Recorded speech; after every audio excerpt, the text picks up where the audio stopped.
Hey everyone, I'm Megyn Kelly. Welcome to the Megyn Kelly Show. I should have done this yesterday, but I'm going to do it today. Happy birthday, Steve Krakauer. It was his birthday. We forgot to say it on the air, but we love him. He's our executive producer. He's been with us since the beginning of the show and doesn't get nearly enough credit for all the hard work and amazing, amazing contributions he makes to not just the show, but the entire company. MK Media and all of our programs there, and MK True Crime and all of it. So Steve, we love you. Happy birthday.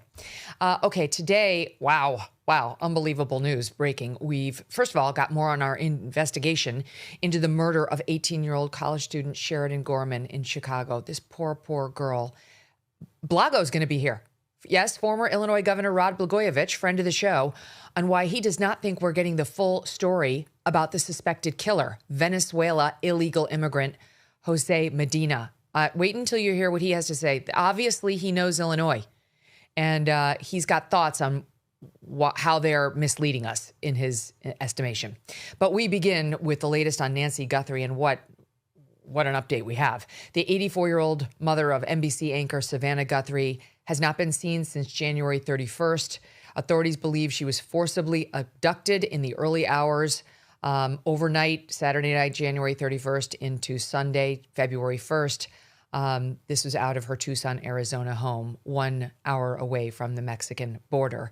This morning, we heard for the first time from Savannah at length in an interview, sitting down with Hoda Kotb on the Today Show for her first interview since the kidnapping. Here she is describing the moment she learned her mother, Nancy, was missing. And my sister called me and I said, "Is everything okay?" Mm-hmm. And she said, "No." She said, "Mom's missing." And I said, "What? Yeah. What are you talking about?" She said, "She's gone." And she was in a panic. I was in a panic. I'm like, "Call 911. Yeah. She's like, "I did. We've called them. They're here." And we thought that she must have had like some kind of medical episode in the night, and that somehow, the paramedics had come because the back doors were propped open, and that didn't make any sense. We thought maybe they came and there was a stretcher and they took her out the back. But her phone was there and her purse was there and all her things. Yeah. And it just didn't make any sense. So, Annie and Tommy had already called all the hospitals, but then I'm like, I'm going to call the hospital. So then I started calling the hospitals, and the police were there and talking to her at the same time. And it was just chaos and disbelief. There is so much more to get to, including real information about the investigation that was divulged, which I have in a few sound bites we're going to play for you. We want to bring in our experts. James Hamilton is a former FBI supervisory special agent and creator of the FBI's Close Protection School, which is a specialized training program designed for agents to protect high-level individuals or officials. Eric O'Neill is a former FBI counterintelligence operative and author of the book Spies, Lies, and Cybercrime. He helped catch one of the most notorious spies in U.S. history. And Randy Sutton is a 34-year law enforcement veteran and founder of The Wounded Blue. Don't miss a moment. Subscribe to this show on YouTube and follow me on Insta, Facebook, and X. If you are looking to make smarter choices for your health this year, consider Riverbend Ranch. Their steaks are not only delicious, they also contain real high-quality protein that helps fuel your body. Beef is a complete protein and contains all 9 essential amino acids your body needs to function. It also keeps you fuller for longer, reducing cravings and snacking. But here's the key. Not all beef is created equal. The quality of the beef depends entirely on how it's raised and where it comes from. That's where Riverbend Ranch stands apart. For more than 35 years, Riverbend Ranch has been building an elite Black Angus herd, carefully selecting cattle for exceptional flavor and tenderness.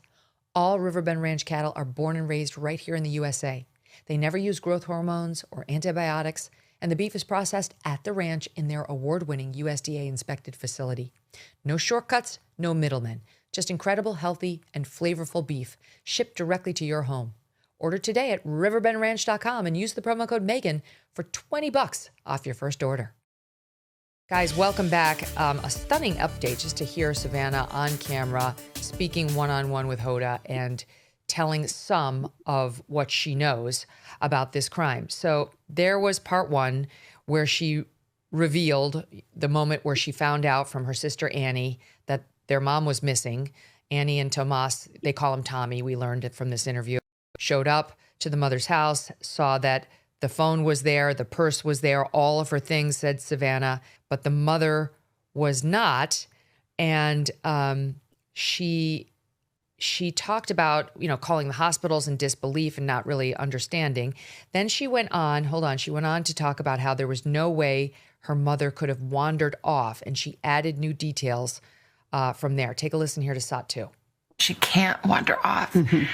My mom, she was in tremendous pain. Yeah. Her back was very bad. She was trying to, on a good day, she could walk down to the mailbox and get the mail, but most days not. So there was no wander off. And the doors were propped open. Yeah.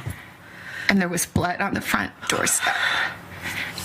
And the Ring camera had been yanked off. Yeah. And so we were saying, this is... Yeah. Do something. This is not okay. Yeah. This isn't... Something is very wrong here.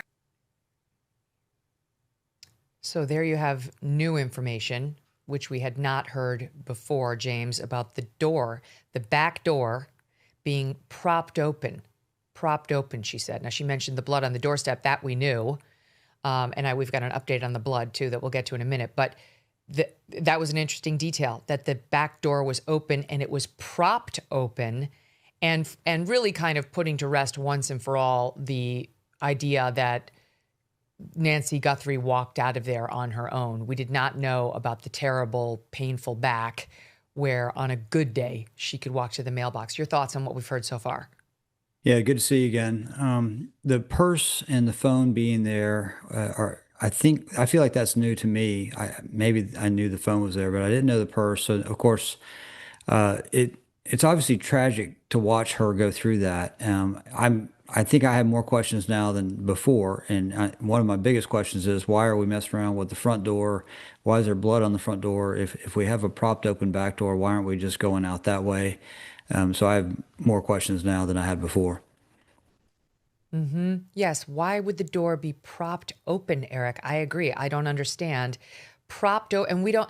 I'm just going to take a moment and give a little editorial of my own on this from a journalistic perspective. You don't have to comment on this, but with respect, I have to say, I think Hoda Kotb fell down on the job, and I don't think she was the woman for the interview. They put her out there because they use this as a promotional vehicle. The two are friends. Look, we're a big family. Look at them relating. They kept her mic up for her empathetic sounds and her active listening, which was actually a major distraction and very odd in the choice, because normally the network would turn down Hoda's mic during Savannah's very compelling answers, especially in an interview this big. The reason they left Hoda's mic open is because, I'm telling you, NBC had an agenda here, which was to show you one big happy family. Look how empathetic she is. It was an inappropriate choice journalistically because it served as only a distraction. This interview was not about Hoda. It was about Savannah. And I'm sorry, but Hoda kept wiping away tears that weren't there either. This was acting on Hoda Kotb's part, and it was a distraction and an unnecessary one. But my real complaint about the way that Hoda handled this was there were no follow-ups, none. And therefore, it was not journalistically sound. She did not ask very basic questions like, what do you mean propped open? That's it. I'm not talking about you go for the jugular, you treat her like she's a hostile witness. I mean very basic reportorial ABCs. What does propped open mean? And the sins got worse as the interview went along. I objected to how it was handled. I'm just being honest. I'm not trying to be petty. I'm trying to be honest about what I saw there and what should have happened in an interview this big. But okay, Eric, we didn't get a follow-up on what propped open means, nor on what the family believes happened there, because we now know that there's blood on the front steps, front stoop or porch, I'm going to play Ashleigh Banfield's reporting in a minute, but Ashleigh's now reporting that that the blood we knew happened in the house was indeed on the inside part by the front door, which is what we'd speculated but didn't know. Right. And yet the back door is the one being, quote, propped open. So what do you make of that?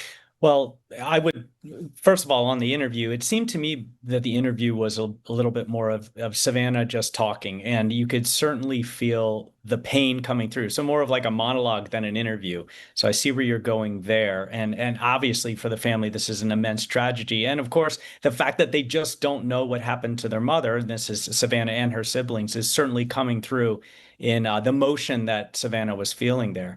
As for the door, yeah, I thought it was also curious to say that it was propped open. That suggests, of course, what we thought all along, that they went in through the back and with the blood near the front door, probably brought her out through the front.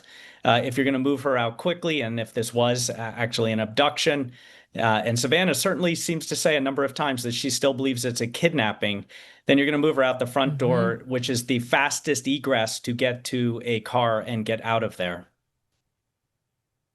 Why would you prop open the back door, Randy, if you are this abductor?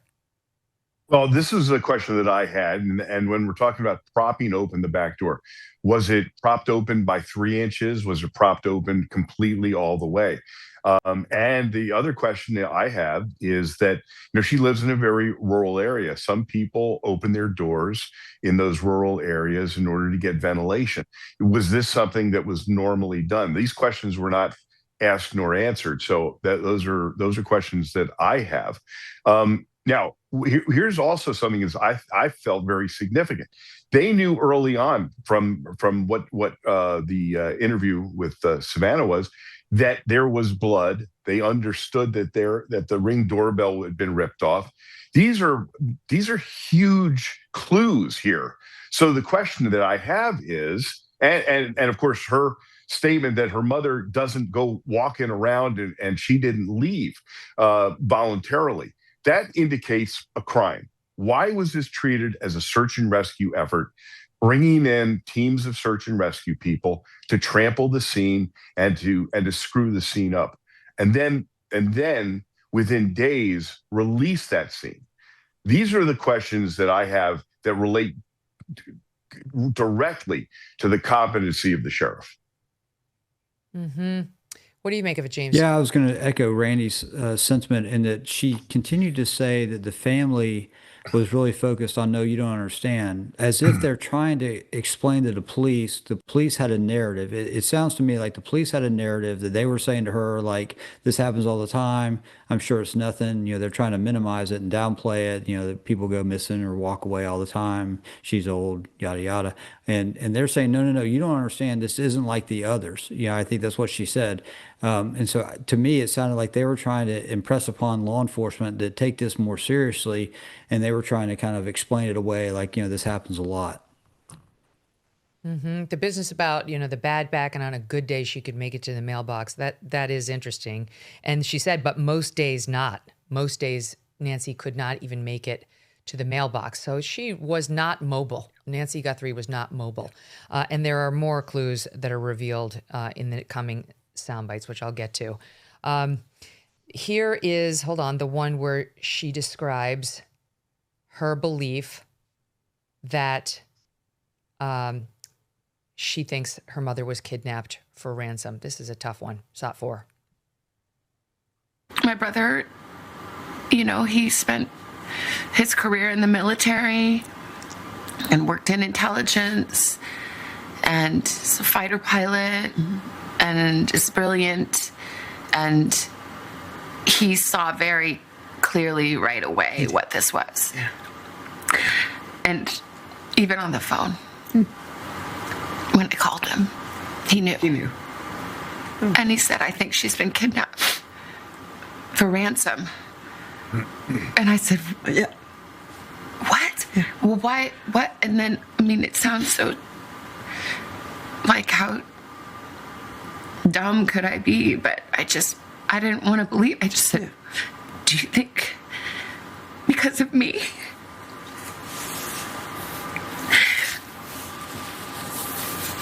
And he said, sorry, sweetie, but yeah, maybe.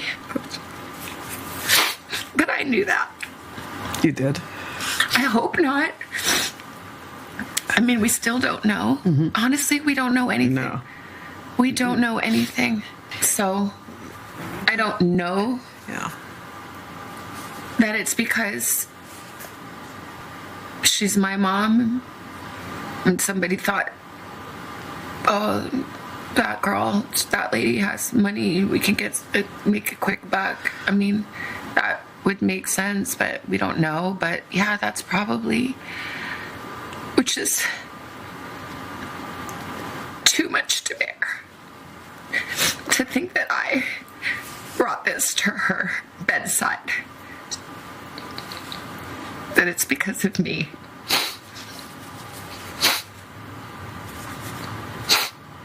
And I just say, I'm so sorry, Mommy. I'm so sorry. I'm sorry to my sister and my brother and my kids and my nephew and Tommy and my brother-in-law. I'm like, so sorry. I'm so sorry. If it is me, I'm so sorry. I'm so sorry. Oh, that is gut-wrenching. Yep. And I think anyone can understand what that would feel like, that whatever your job is, someone got angry with you, or someone thought you had money, or for whatever reason about you, did something horrible to your family member, your mom, or anyone in your family. Of course, she knows it's not actually her fault, but she feels responsible, as I think any human would.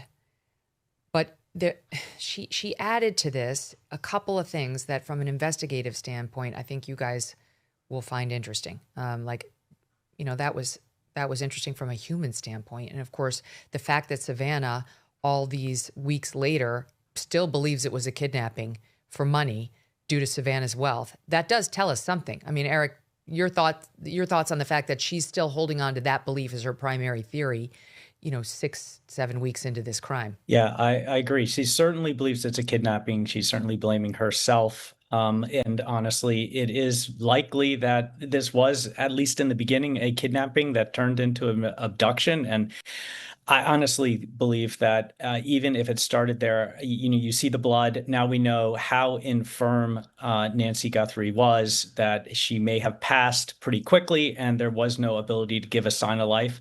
Now, she does, I'm not sure if it's in this clip or a later one, but Savannah does raise something else. It's about the ransom notes themselves. She says at one point, yes, that they're... I have that. Let me play it. Okay. Let me play it, and then you take it on the back end. You got it. Here we are in SOT 6. There are a lot of different notes, I think, that came.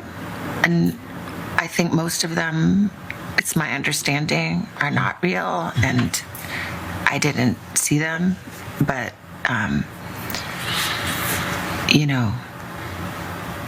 a person that would send a fake ransom note really has to look deeply at themselves. Yeah. To a family in pain. But I believe the 2 notes that we received, that we responded to, I tend to believe those are real. Okay. That was huge. Keep going, Right. Eric. So here's where I'm going to agree with what your earlier statement, Megyn. There's where you need to follow up. Which 2 notes, right?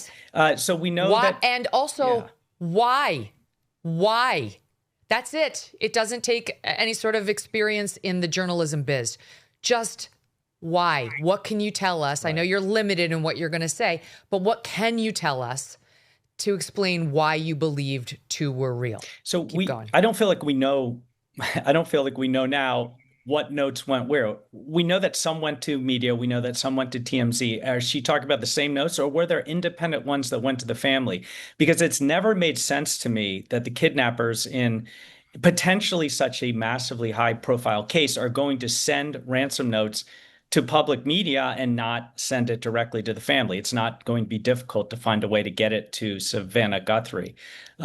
So I've never believed that those notes were true. So now I'm questioning, were there notes that we don't know about that did go directly to the family that haven't been publicized? And that's what Savannah's talking about. And, I wish you had done the interview, because I'm sure you would have followed up. These, I mean, truly, like who, what, when, where, and why are very, very basic journalism steps. Like that is not rocket science stuff. Like which notes? The two that went to TMZ and local media? Are those the ones you're talking about? Just to be clear for the record. And it wasn't asked. Assuming it was those notes, here's the critical question that needed to have been asked. Then why didn't you pay the ransom? Right. And that's why I don't believe those were the notes. I don't think those are the notes. I believe those were. About. See, I disagree with you. Okay. I think Savannah, as a journalist, would have said there were other notes you don't know about that I'm, whatever. I don't think Savannah would have thrown that out there that the two, like so casually, the two, I believe the two were real. I think it was her short form reference to the two that we know about. The first one went to TMZ and 2 local news outlets, and then the next one only went to the local news outlets. Right. And I think Savannah was short forming. Those are the ones, because she said the 2 we responded to, and those are the ones that we were watching them respond to, at least we believe, on camera when the family did those like sort of hostage videos of their own, like please, please, please, proof. We need to know you have her. Right. But this very obvious question is, then why didn't you pay the ransom? If you thought that this guy really had Nancy, you could have paid reportedly $4 million on the Thursday of the demand, or $6 million the Monday after that Thursday, and you didn't. As far as we know, we certainly have been led to believe they didn't pay it. Right. I mean, and that calls into question one other thing. Okay, so let's say she believes. We're debating, but let's say she believes those notes are real. And maybe there was no ability to provide a good sign of life because Nancy Guthrie had expired at that time. But let's say that they did decide to pay. You can track that cryptocurrency as it moves through digital wallets. We talked about this on an earlier episode. That would at least give the FBI an ability to try to find an eventual wallet that they could track and potentially find the kidnappers. So if they believed that those were legitimate kidnapping notes, then paying would have given another investigative tool to the FBI. Yes. Okay. So, James, do you want to weigh in on this? Yeah, you look like you do. I really did. Thank you. Let's go back, because I think your listeners are probably seeing your clip, and then they're saying, how does the brother go there that quickly? And it's very important. Later on, brother-in-law? Savannah will talk about her sister's intuitive ability, but this is what's happening here is not only Savannah's intuition, but her brother's intuition is pinging here. So what's happened is intuition operates at the subconscious level faster than a computer, and they're putting it together very quickly. Why? Because Savannah is a high net worth individual. I'm more than likely she's had a risk assessment. I know the people over at NBC. I'm sure they've done it. Everyone I ever do with a high net worth person like that, a highly popular person like her or you, I have an anti-kidnapping thing, right? We go through kidnapping preparation, mitigation, and we make sure the family has a plan. And I walk through with the family, things to do to not be kidnapped because of this kind of overflow from being related to a famous person. And we need to talk offline, James. They are pinging on it. They're like, this is what happened. And then that's why she went, do you think it's because of me? Well, she knows. She's like, oh, God, because she's always lived with that thought that could happen. I'm sure her kids go through this. Her husband goes through it. I'm sure, Megyn, you go through it all the time. But certainly, she's been prepped, and she knows as being in the limelight, kidnapping is a possibility. James, does your prep kit involve a Louisville Slugger and your makeup foundation? Because my mother tells me that's what she's got at her front door. She's ready to go. She's got her bat, and she's going to look good. Yeah, that's a start. That's good. That's called a plan, but certainly I'd like to help her with a little bit more, but that is definitely a good start. Yeah. Yeah. I mean, I think a lot of us have shorn up the security around our loved ones in the wake of this I mean, it's a tragedy no matter how you look at it. And it is a crime. It's obviously a crime. I mean, I think anybody who is still wondering whether she wandered off can put that to bed. She did not wander off. She was incapable of the wander. I want to play one other soundbite for you guys to get your investigative input on it, because there were more details about the crime scene included in, I think it's here, SOT 3, where she was describing the video, like how the family was able to make those videos and like what they were going through. She drops a couple of details in this soundbite, SOT 3. Let's hear them. And somehow together, we did our best to come up with the words to say. And I haven't posted one thing or said one thing that the three of us haven't decided together. It is surreal. How is it possible that we are having to make a video speaking to a kidnapper who took an 84-year-old woman in the dead of night in her pajamas with no shoes, without her medicine, this little person, and to beg for mercy. Again, I'm sorry, but the active listening, the active empathy by Hoda Kotb, injecting herself into the moment, is just so distracting and unprofessional. Randy, my question for you is, there you hear her say, we heard Savannah once before say, taken from her bed in the middle of the night. Now here she repeats the dead of night, and she adds in her pajamas with no shoes, without her medicine. So those are details we did not know. We did not know that Nancy was in her pajamas, and we did not know that she wasn't wearing shoes. She seemed to me to be telegraphing the shoes and slippers that Nancy wears are all still there. Not just like she would have been in her bed asleep and therefore wouldn't have had shoes on. She seemed to be saying, who would take an old lady in her pajamas without any shoes and no meds? And my note to myself here reads, it does not sound like this person planned on keeping her around for long. Your thoughts on it? Yeah. So when we're talking about this portion of this interview, this did give us a little more information. And remember that there was DNA found at the scene, and my question is, what was the condition of the bedroom? Did it show signs of struggle? Was the DNA found on the bed? I hate to be the bearer of we've already got terrible news. I've unfortunately, if we're going to be realistic here, there is a strong possibility that there was a sexual assault involved in this. This is not an uncommon occurrence that situations like this occur. When we talk about the DNA, there was a combined DNA found. It's really imperative to know, where was that DNA found? Was it something that was discovered on the bed? She's now talking, very cryptically about, what she was wearing at the time. These are serious clues here, but once again, we don't have the answers. We weren't given the information, but this is critical information to the investigation. There's so much I want to go through on that answer and on Savannah's answer of referencing the pajamas and no shoes and without the meds. Let me just stay on that for 1 second, because I do think that there's a whole new reason to question whether this could have been a breaker and enterer. I feel like it may be ruled out, but I'll get to that in 1 second. Can we just stick, James, with now she's adding, it was the dead of night. Nancy was in her pajamas. She did not have her shoes when she was taken. She did not have her medication.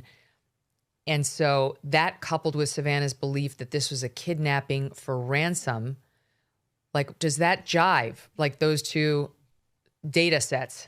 Yeah, I think they do. The thing I was kind of wanting to hear was, where did the blood begin? And I don't know if she's intentionally being cryptic in not saying that there was blood in that bedroom, because all I've heard is that the blood is on the porch and in the driveway. But where did that start? The inference is what he hit her on the porch. If she had, I just was kind of wanting to hear some more details. And again, she may not. I think if she'd seen that or her sister had seen that, they would have told her, and that would have obviously helped. The immediate thought that they were going through. This is not what happened. She did not walk away. There's something going on, but there was no mention of any blood in the bedroom, which is still very, it's curious to me. Where did this injury happen? And we don't know. There could have been. Right. And we just don't know. But no one so far has reported that there was. And this is Ashleigh Banfield's latest reporting.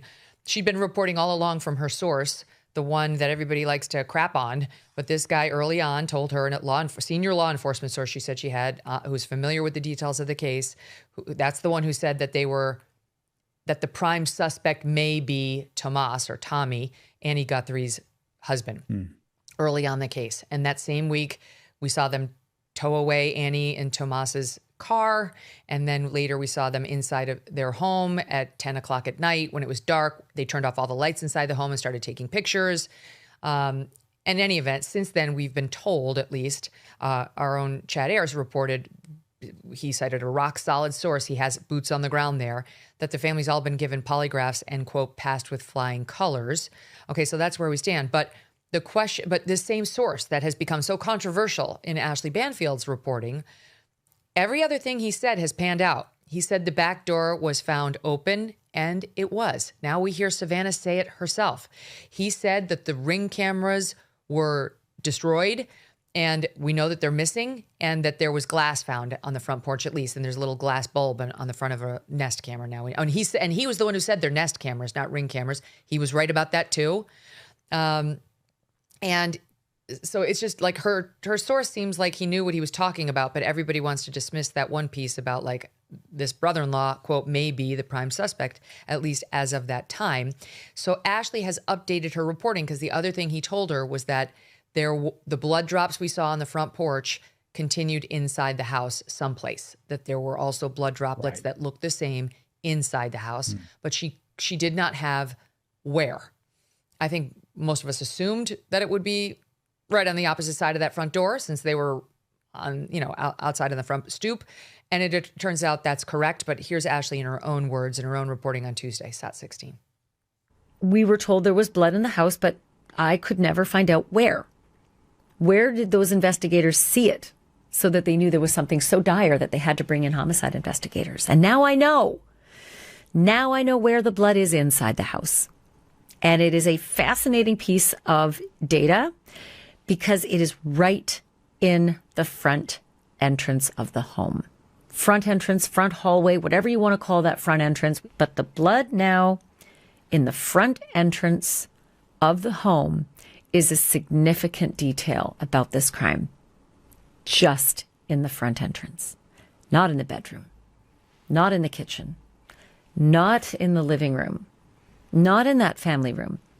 The front entrance has a pattern of blood that is the same as it is outside, and it goes over the threshold out the door. Okay, so correcting myself, she does report no blood found in the bedroom, and actually she doubles down on that here in SAT 17. Take a listen. And a common mistake a lot of investigators make is they hyper-focus on the place where they first see the blood, and they think this is where the attack occurred. And that is almost, I wouldn't say almost always incorrect. Finding the blood in one room doesn't mean that that's the room where the attack occurred or the incident occurred. You have to go back and you need to look for other potential items or artifacts to give you indications of what might have happened. All right, that's her guest, who is a bloodstain expert, Dr. Peter Valentin. So, look, we now know there was blood that continued inside as you open the door right there, and that Ashleigh's reporting there was no blood inside the bedroom. But there's an additional soundbite I got to run for you guys, because she does make a reference to how Nancy was taken. And it's when Hoda asks her about seeing the masked man on the front porch. Trying to see which soundbite this is on my list. Is it 5? Yes, it is 5. Let's go. I mean, it's just absolutely terrifying. Yeah. It's just totally terrifying.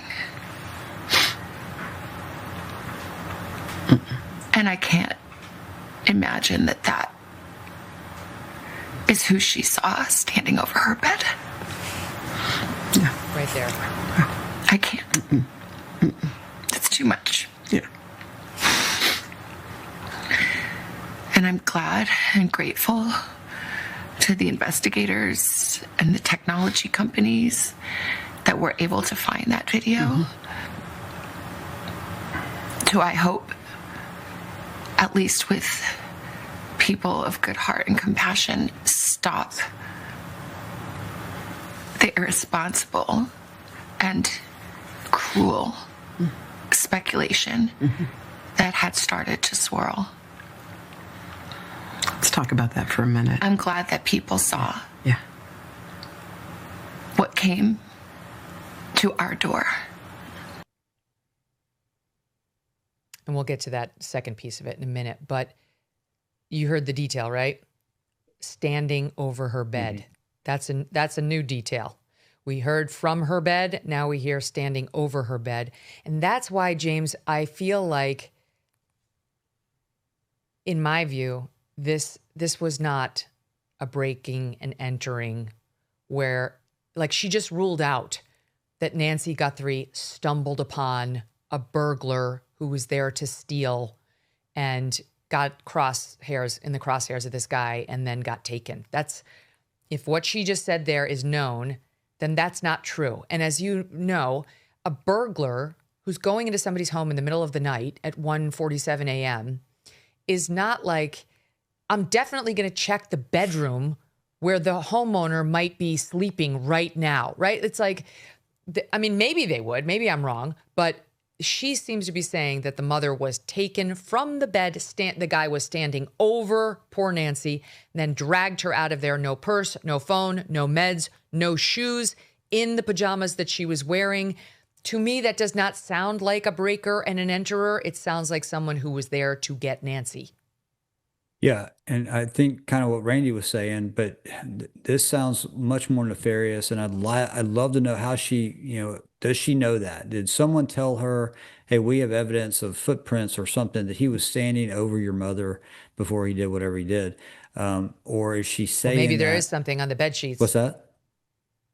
Maybe there is something on the bed sheets. Like maybe there is something there that leads them to believe that's where it all began. Yeah, I think a couple weeks ago she said taken from her bed, and you and I keyed on that, Megyn, and now she's saying standing over her, like watching her, with that mask.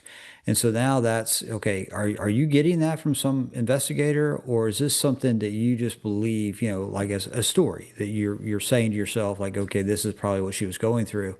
Because if it's the former, that some investigator's telling her, yeah, he's standing over her like a predator and prey, okay, that's a whole different thing than Savannah is just, thinking the worst and going, God, my mom went through this, and it was tragic to watch. And it does suggest to me, Eric, that when she said taken from her bed a couple of weeks ago, it was not an accident. That is what they believe. Because here she doubles down, saying standing over her in the bed, which may just be a figure of speech. She's just sort of picturing how this went down. But either way, she's twice now said Nancy was taken from her bed. And therefore, I believe that's what she believes. And therefore, I believe that's what investigators believe. And therefore, the theory that Nancy may have been wandering around and bumped into a burglar is out. Right. If we trust what the sheriff believes. Yes, taken from her bed. So that does suggest that she's heard that from investigators, that it began there in the room. It disabuses the notion. There were some theories early on that maybe he rang the doorbell and she came down to the door. Now with the door, the back door propped open, and the whole taken from the bed. And the other thing that, I think that Savannah wants to do is impress upon anyone listening the horror of the situation, not just for the family, but painting that picture that this person went into her mother's house, that her mother is a frail, small person, elderly, that he stood over her bed, lurking there. That sinister image might stick in people's minds, and she may be hoping that someone feels that horror, feels that pain, and decides to do the right thing and give a really good tip or clue that leads the investigators to some fruitful point in the investigation. Randy, what do you make of it? That the standing over her in her bed. I mean, we're getting an image now of how this thing went down. We have the pictures of the man on the porch. We know there was some sort of, if not a struggle, something led Nancy Guthrie to start bleeding at some point once he got her. And we know that the original contact between the two of them appears to have been with Nancy asleep in her bed and the perpetrator coming over her and getting her out of there. No shoes, no change of clothes, no meds, no purse, no phone, no anything. So as you listen to that sequence of events, what does it say to you? I think we can completely eliminate the random burglar type of scenario here that was thrown out by a number of people. Impossible.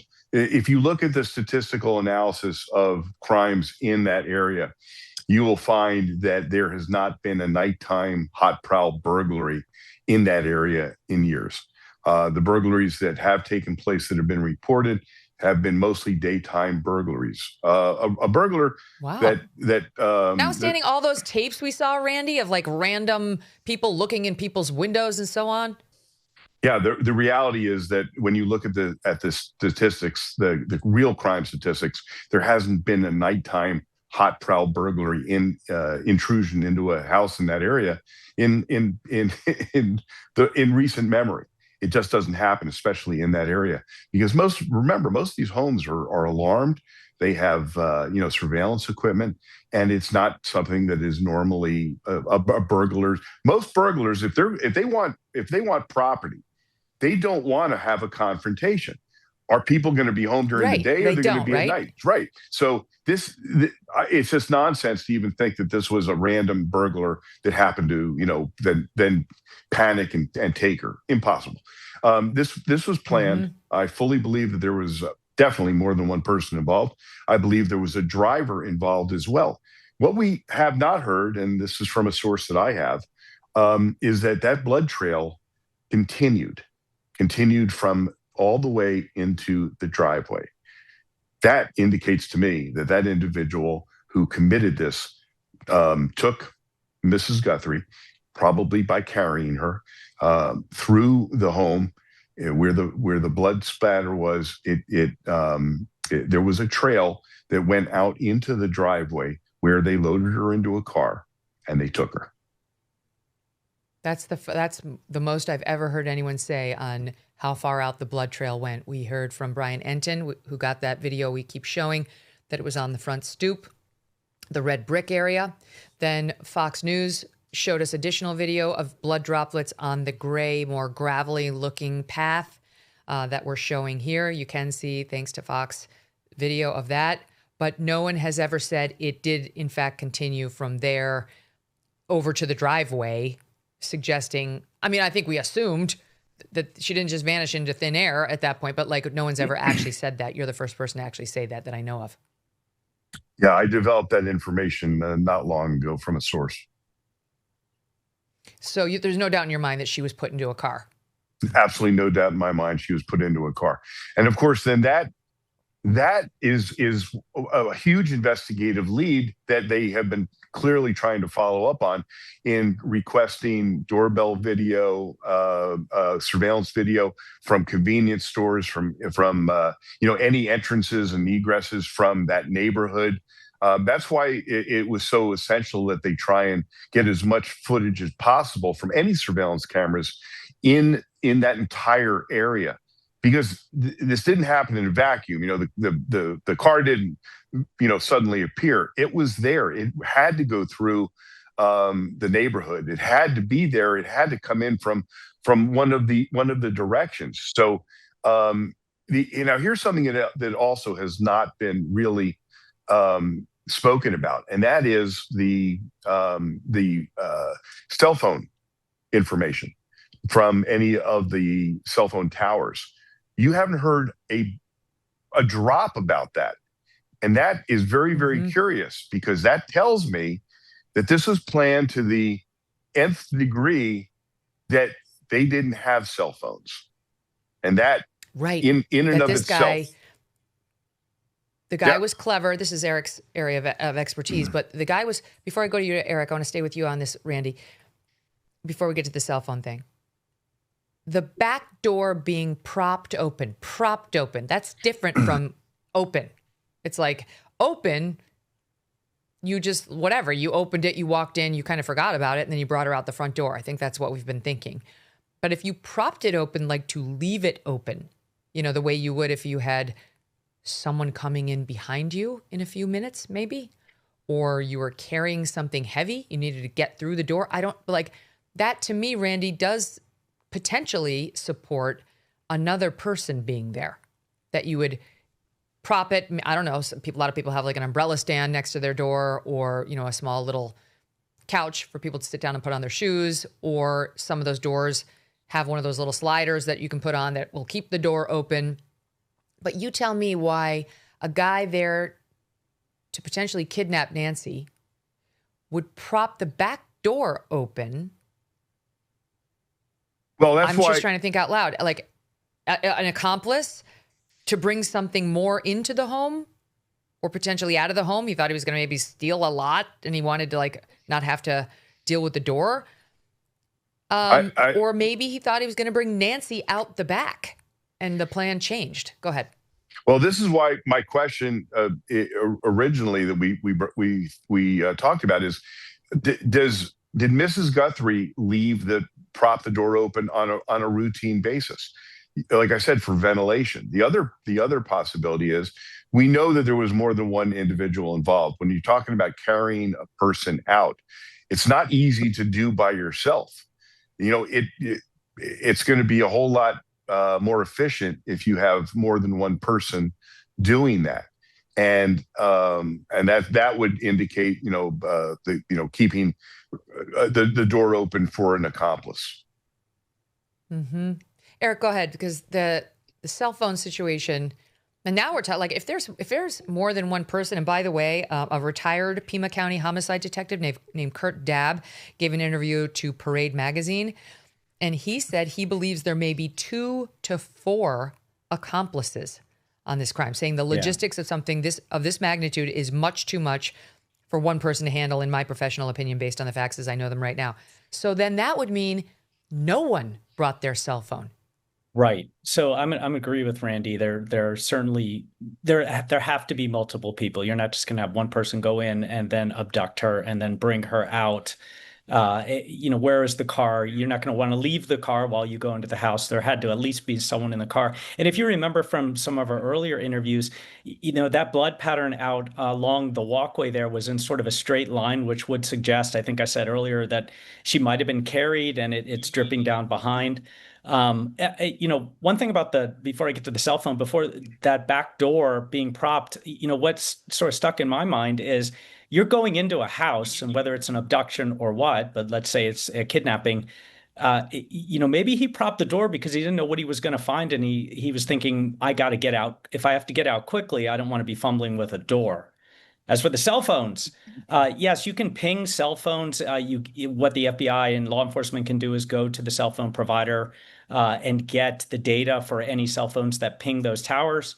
You can get a approximate location. So what they could do is check all of the cell phones that were hitting the area around that time, and then try to. But Eric, can't they do the geofencing where it's like they don't have to go through all that? They say they have technology to say, show us which phones were in Nancy Guthrie's area, home, yes, and around her property, at an approximate area. So all they need to do is take the time, and then they can have every phone that pinged around those towers. It's not completely approximate, but it's close enough, right, to say this person doesn't live here and was there at that time of night. And clearly they don't have that data, which would suggest that these The criminals didn't bring their phones, which is the smart thing to do. But what, stands out for me is they would have had to be there at some point earlier to case the area. That's a very complex warren of streets. So if they're going to get to that property, they would have had to be there earlier casing it. And I think that's one of the reasons they really wanted those doorbell cams and ring cams and any surveillance cams from property, because if they came through during the day just to drive through to see, okay, here's how we get to the house, here's how we get out, maybe something got caught. And if you also remember, they were going back later and getting on ladders and actually pulling physical cards out of those cameras just to see if there was anything that the people didn't report. Yeah, and it does make you, reminds me that now they're making clear they're interested also in January 11th on the request for people to pull tape. Savannah mentioned that to a local news outlet in a statement recently, maybe because maybe the guy forgot to leave the phone at home every time. All right, Eric has to go, but James and Randy, stay with me. There's much, much more to get to. Don't go away. Thank you. Thank you, Eric. If you are exhausted, foggy, anxious, or if your metabolism's flatlined and doctors chalk it up to age, you might just be getting ignored, because that isn't necessarily just a part of getting older. And it's why Joi Blokes exists. Joi was built for women who have been dismissed by the medical establishment for too long. And Blokes was built for men who are tired of feeling like a shadow of who they used to be. Together, they are changing how men and women take control of their hormonal health. Every Joi Blokes lab comes with a 30 to 60-minute consultation with a licensed clinician who specializes in hormones, not an AI chatbot, an actual expert. They connect what you're feeling to what is actually happening in your body and build you a real personalized plan to fix it. It's time to stop guessing and start getting real answers. Go to joyandblokes.com/MK and use the code MK to get 65% off your labs and 20% off all supplements. That's joyandblokes.com/MK and use that code MK when you check out to get 65% off your labs and 20% off all supplements. Joi Blokes, healthcare that actually listens. James Hamilton and Randy Sutton are back with me now. And also joining me is Pat Brosnan, my old pal from Fox News, retired NYPD detective and host of Pat Brosnan Live from the Batcave. Pat, so great to have you. Thanks for joining us. Megyn, it's a trip down memory lane. It's great to be on it. Thank you. Totally. It's great to see you. Let me start by getting your perspective on the latest. These revelations that Savannah believes this was a kidnapping for ransom. She doubles down on an earlier statement that her mother was taken from her bed in the dark of night. Here she says that this man could have just been a turn of phrase, but says was over her mother in the bed, snatching her in the middle of the night, that she was taken without her shoes, that she was taken while in her pajamas, and reiterating some details we did know, like didn't have her purse, didn't have her phone, and didn't have her meds. All of those are interesting investigatively, and also adding detail about how the back door of the house was, quote, propped open, we believe by the perpetrator, though don't know that for sure, coupled with Ashleigh Banfield's reporting that there was a blood trail that continued into the front foyer area of the home, but not beyond, and that her reporting is there was no blood found in the bedroom. So your thoughts on where that leaves us in your theory? Well, first of all, I've been a detective for over 40 years, both in public service and private with the NYPD, and I was a robbery detective. And I will tell you, as I sit here today, 53 long days later, I still do not know exactly what crime occurred. Don't know. I don't know. And that's based on publicly available material facts, interviews with various folks who have specific details, knowledge, data, intel. Still don't know. I don't know, is it a burglary gone bad? Is it a robbery gone bad? A home invasion gone bad, which is an elevated robbery with force? Is it an assault gone bad? Or is it a violent abduction? And every time I deconstruct and reconstruct this case, and I do, Megyn, painstakingly, come to a wall, because to support the violent abduction theory or construct requires three things. It requires a cogent proof of life, a transaction path, a pathway to make the transaction, as well as a cogent demand. And not any time, whenever I've reconstructed and analyzed this case, do any of them support that theory. Every time it falls apart. Well, unless this is the rarest of all the rare violent abductions, and they thankfully are very rare, a not-for-profit transaction, a not-for-profit, I still don't know what it is, because where's the request for the money? And this is 53 days later. So, well, she's saying she believes those two, quote, ransom notes that TMZ and the other locals got are real. That seems to be what she's saying. Some clarifying journalism would have been appreciated, but that seems to be what she is saying, that she believed those first two, which means this Harvey Levin announcement when he got the one was, if she's right, an actual communication from an actual kidnapper who did have Nancy. A throwback here in SOT 37. So we got something in our email that looks like it's written like a ransom note for Savannah Guthrie's mother. Specific requests and they're very for certain amounts of money, very specific. Bitcoin. And also they say at the bottom, there are certain things they're saying about what she was wearing and damage to the house. That they're clearly saying to verify that it's us. We know what we're talking about here. So we've contacted the Sheriff's Department, and we want to get them this letter. We had a little trouble getting through to the right person, but the person we spoke with is now forwarding this to somebody in the Detective Bureau. Again, we don't know if this is legit, right. if it's authentic or not. But they're when you read it, they're acting as if, yeah, only we would know these things, right. And we're serious. And there's a dollar demand and an or else in there. Okay, and we would later find out that the dollar demand related to being paid in Bitcoin. It was reportedly $4 million if they paid by that Thursday, $6 million if they waited until the follow-up Monday. And the family then came to the cameras and started begging for a negotiation. You know, first we had Savannah Guthrie with the talk to her and you'll see, you know, which were sort of eerie lines, because that was exactly what a character in Silence of the Lambs said. Then she did reference the potential ransom note in that very first video Savannah did. Here is SOT 28. We too have heard the reports about a ransom letter in the media. As a family, we are doing everything that we can.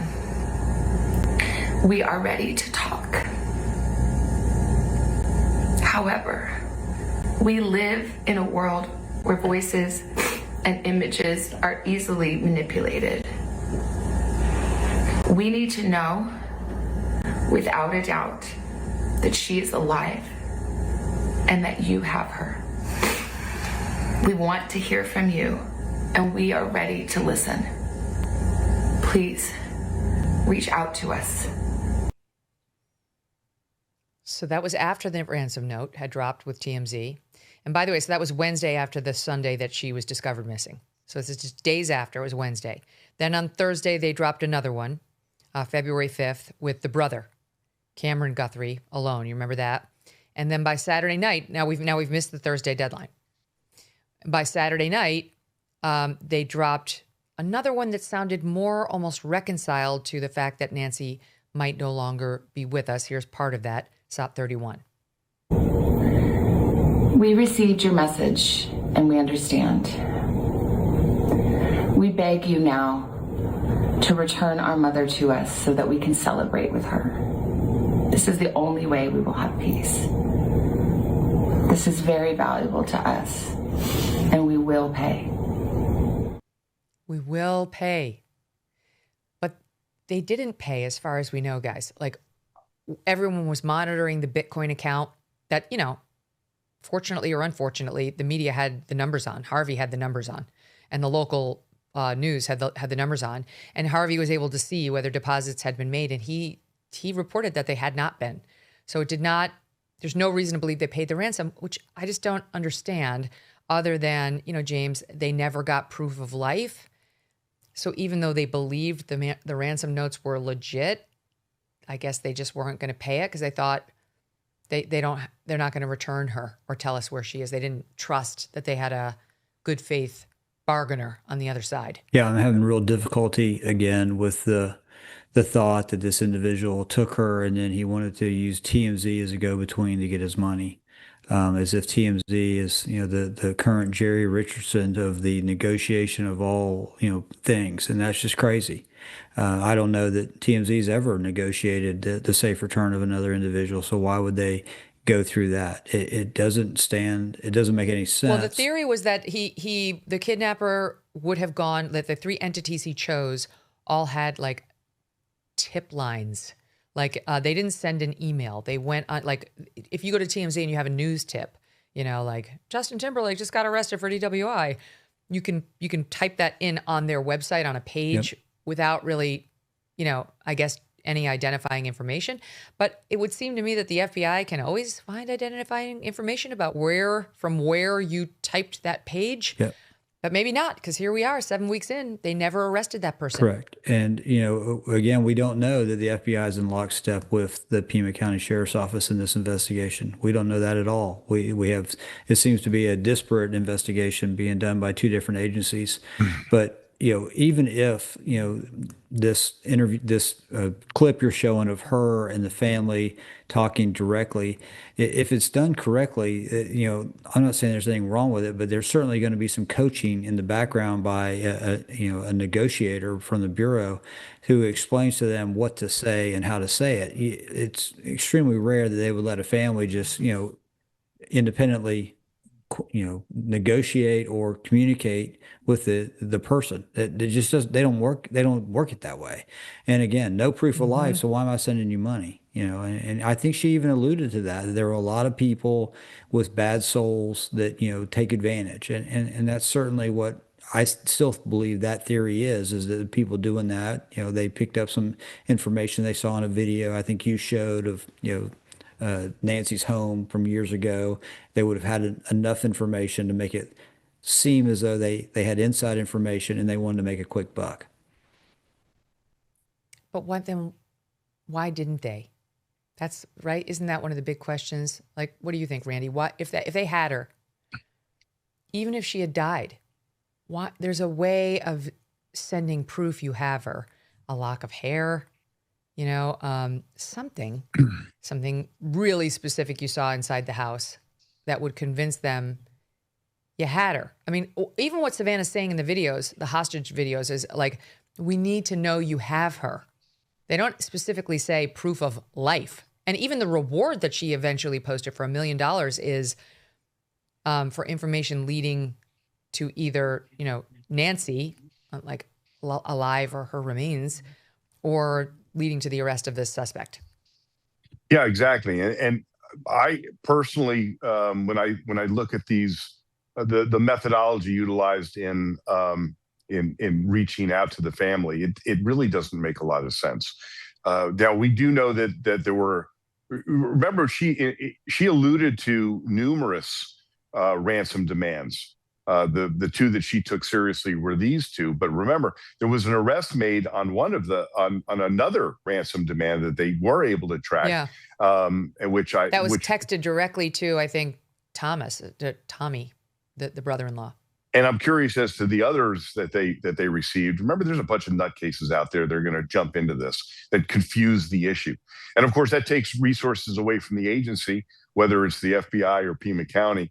But let's look at what has actually resulted. Nothing. There's been no proof of life. If that was a reality, if these people truly had her, that would have been an easy thing to provide, and they didn't do it. So I'm not a believer that this was a ransom, that this was a legitimate ransom demand.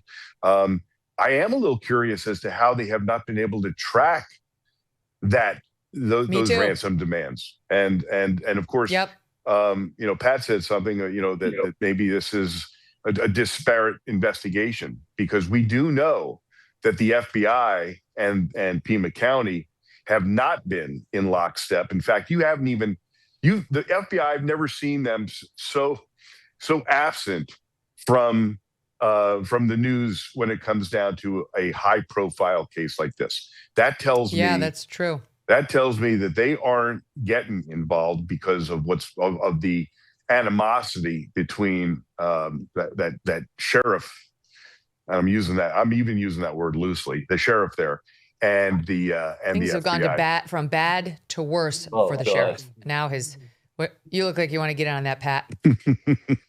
Beyond useless, I'll be honest, and it kills me. No one loves law enforcement more than me. This guy was not up to the task from minute one. He made every mistake conceivable from the onset. I won't get into the details of it, but he's surrounded by folks, I'm certain, men and women who are very committed to protect and serve, who are fantastically loyal to the investigation. But there is a sad reality, and it's a supreme irony, Megyn, and I know Randy and James know this as well. You live in an affluent area like the Catalina foothills. The officers who were sworn to protect and serve you in that area, by virtue of the fact that there are no real crimes, certainly no crimes of this level of violence, they have no historical perspective. They've never done it before. They've never done it before. I've spoken to... It's not like getting a Pat Brosnan assigned to your case. Or a James Hamilton, or a Randy Sutton, or a John Doe who's been in the Bronx or in Harlem or in East Brooklyn and has done 100 of them or 500 of them. And that just comes down to legacy, experience, and expertise. And it is a supreme irony. It really is. The safest neighborhoods have the officers with the least experience. And no one wants to articulate it, but I will articulate it because I still think they're amazing, amazing folks, but they just haven't done it because they're in an area that's affluent and relatively crime-free. Sad. I have some. I have more on the sheriff. I have some insight into this particular subject. So by perspective, Tucson lies within Pima County, and Tucson is a very violent city. They investigate about 55 murders per year, so they have a very experienced homicide bureau. In contrast, Pima County has about 5 homicides per year. And the sheriff, in his infinite wisdom, fired or didn't fire, but reassigned most of the homicide unit who had investigative experience. He put them back in various assignments as a punishment to them.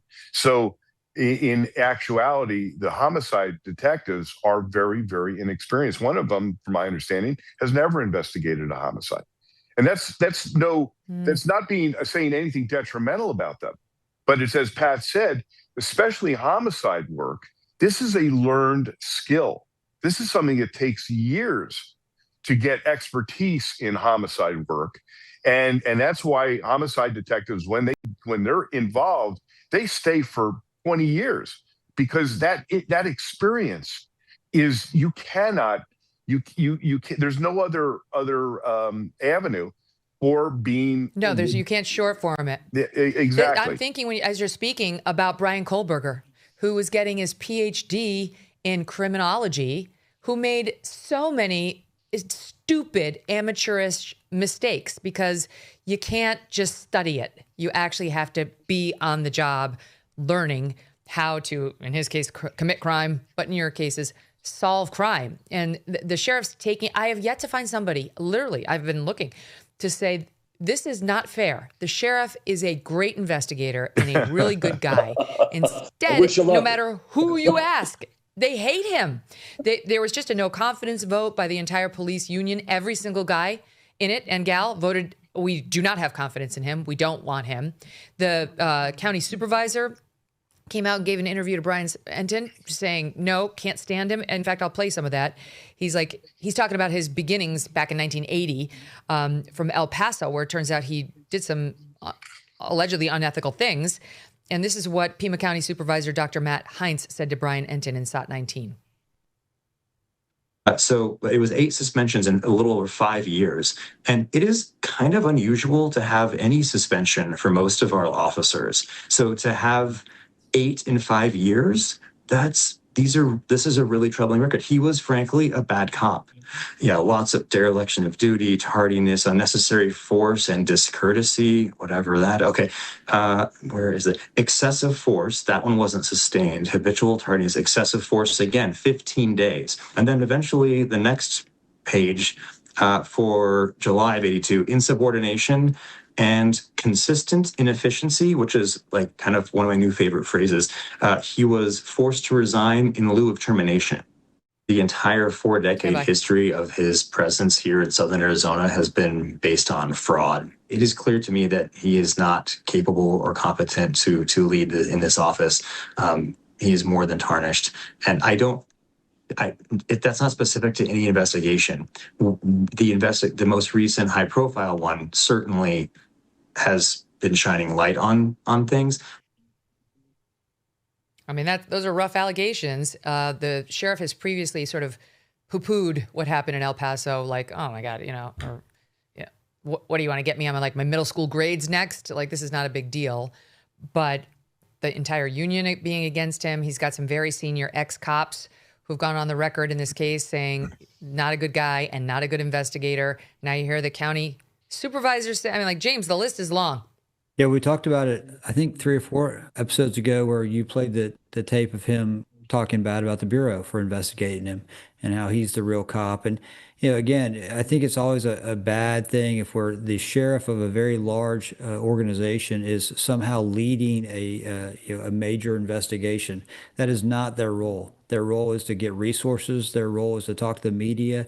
Their role is to do damage control. Their role is to support the officers who are actually doing the work. That's what you want from a sheriff or a chief. You do not want them working the case. That is usually, in my experience, not a good thing, and it certainly isn't helpful for the victims. Savannah was asked about the investigation, which obviously isn't going so well. And she threaded that needle just so. Take a listen here, SOT 8. How did your family feel about the way the investigation was conducted? Well, it's still going. Yeah. And yeah, people have worked tirelessly.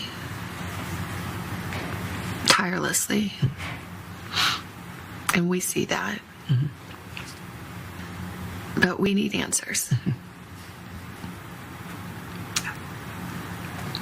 We cannot be at peace without knowing. And someone can do the right thing. And it is never too late to do the right thing. And our hearts are focused on that. Mm-hmm. She was too smart to, rip on the sheriff, who's currently got her mother's fate in his hands in some ways. So she said, well, it's still going. That's her telegraphing, I can't say anything bad.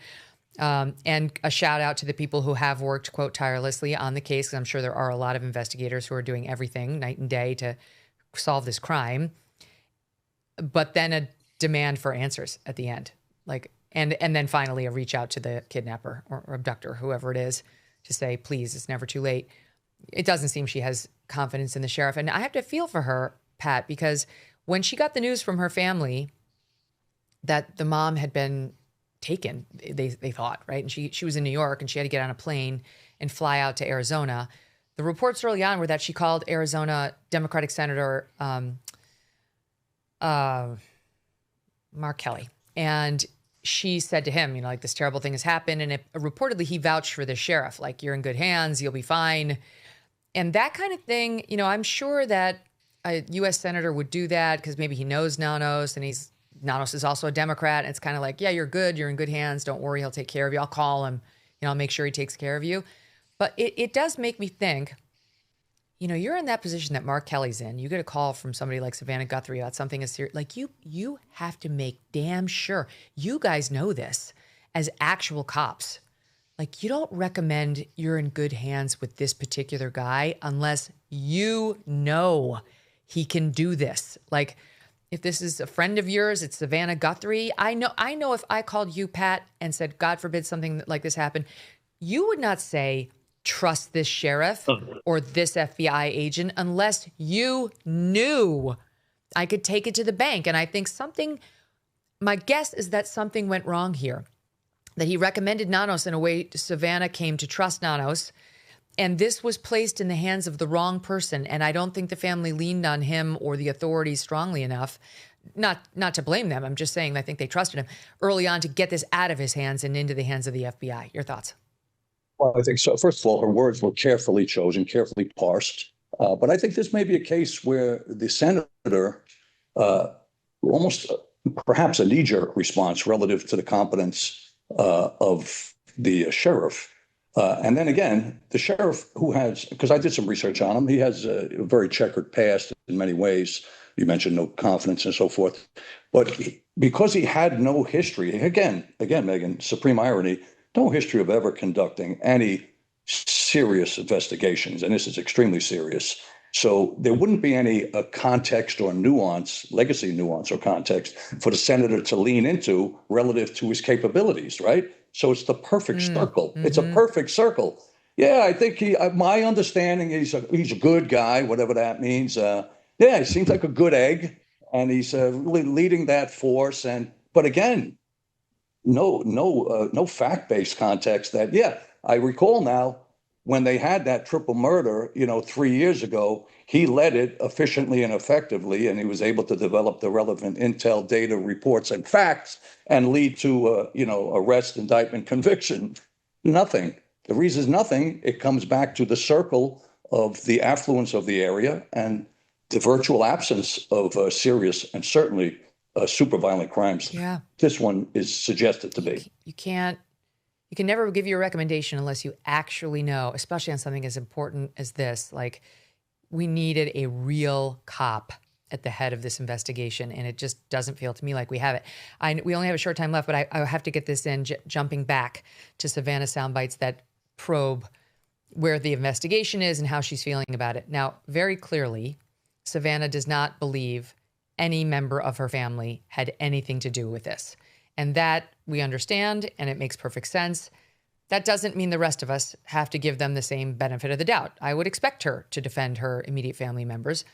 But this is the first time we hear her directly show her anger over the speculation, in particular about, it's been about Tomas. She calls him Tommy.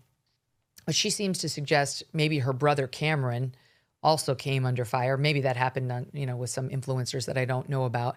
And obviously Annie is married to Tommy, so she's been somewhat under the microscope because her car got towed by the authorities and impounded and kept for 6 weeks for investigative purposes, and because the cops kept going back to her house and taking pictures with all the lights out and taking items from her home, even though that wasn't the crime scene. So of course people were like, what's going on with those two? And the husband was the last one to see Nancy alive, prior to the abductor. So here's Savannah, though, lamenting the focus on the family in SOT 7. It's unbearable. Yeah. And it piles pain upon pain.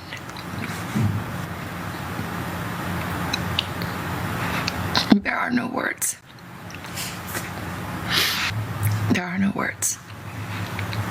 I don't understand. I'll never understand. And no one took better care of my mom than my sister and brother-in-law. And no one protected my mom more than my brother. And we love her, and she is our shining light. She's our matriarch. She's all we have. I'm just going to say, here again would have been a great place for some follow-up journalism. Tell us why you don't believe they had anything to do with it.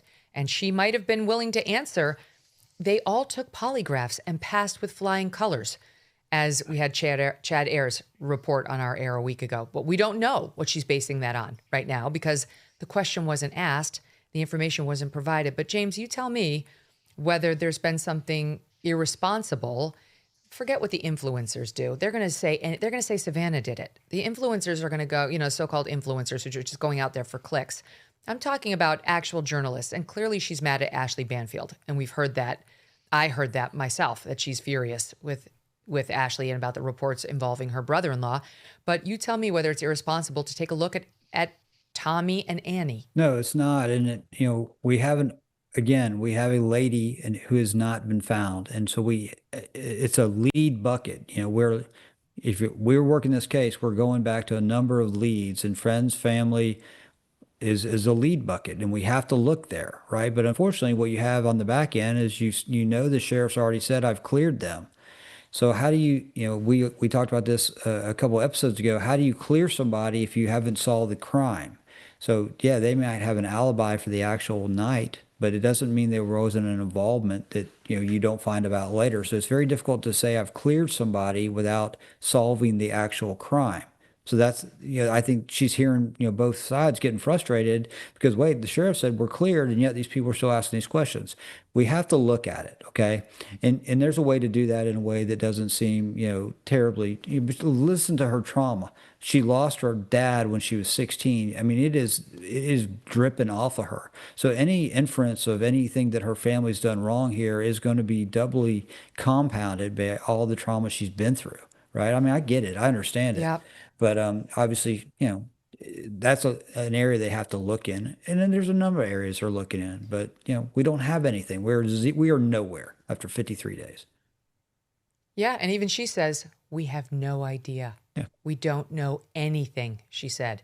This is her theory that she's sticking with about an abduction, a kidnapping for ransom.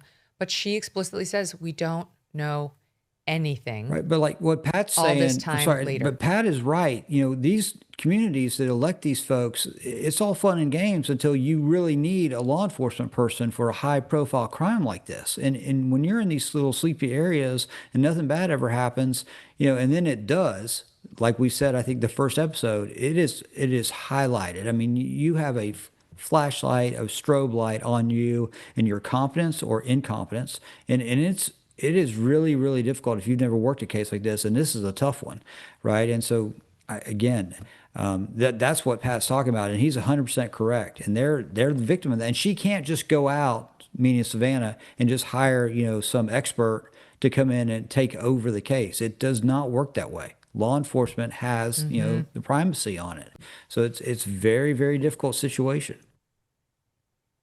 I mean, I will say also, nor can she dictate what the media is going to speculate That's about, right. because I'm sure there are major downsides to the family of the media being so interested in the case, but the upsides are far more important and considerable. Like the media interest in this case, if anything, is what's going to get it solved, is what's going to keep the pressure on Nanos, his department. It's why we have the vote of no confidence. They don't normally just run to the microphones in any given case that the sheriff isn't solving and say, we don't have confidence in this guy. You need to know he's not up to the task. The media is bringing all the pressure.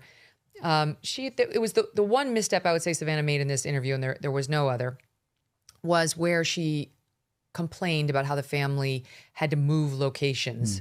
I guess more than once, because there were media outside. And she talked about how it was like in the dark of night, we had to get in a black car, in the desert. Okay, like they got into a chauffeur-driven limousine and were taken to this stunning multi-million-dollar mansion in the hills with an Olympic-sized swimming pool. They were fine. They were better off in that other location than being on such a busy road where the media could obviously go. The media is a blessing in a case like this. Yes, there's some downside, but net, it's not even 50-50 blessing curse. They're a blessing. Every family with a missing person out there would pray to God to have the kind of media coverage that this case has gotten. They would pray to God. So you can't complain about the media, which is your best friend. Here's the last thing I want to end on. This was the one that actually moved me the most. And she talked about the one conversation in which she actually, of her life, she said, in which she actually heard from God. Like she actually heard him speak. And here it is in SOT 12. Early on, I felt that I heard for one of the very few times in my life, I did hear God speak to me.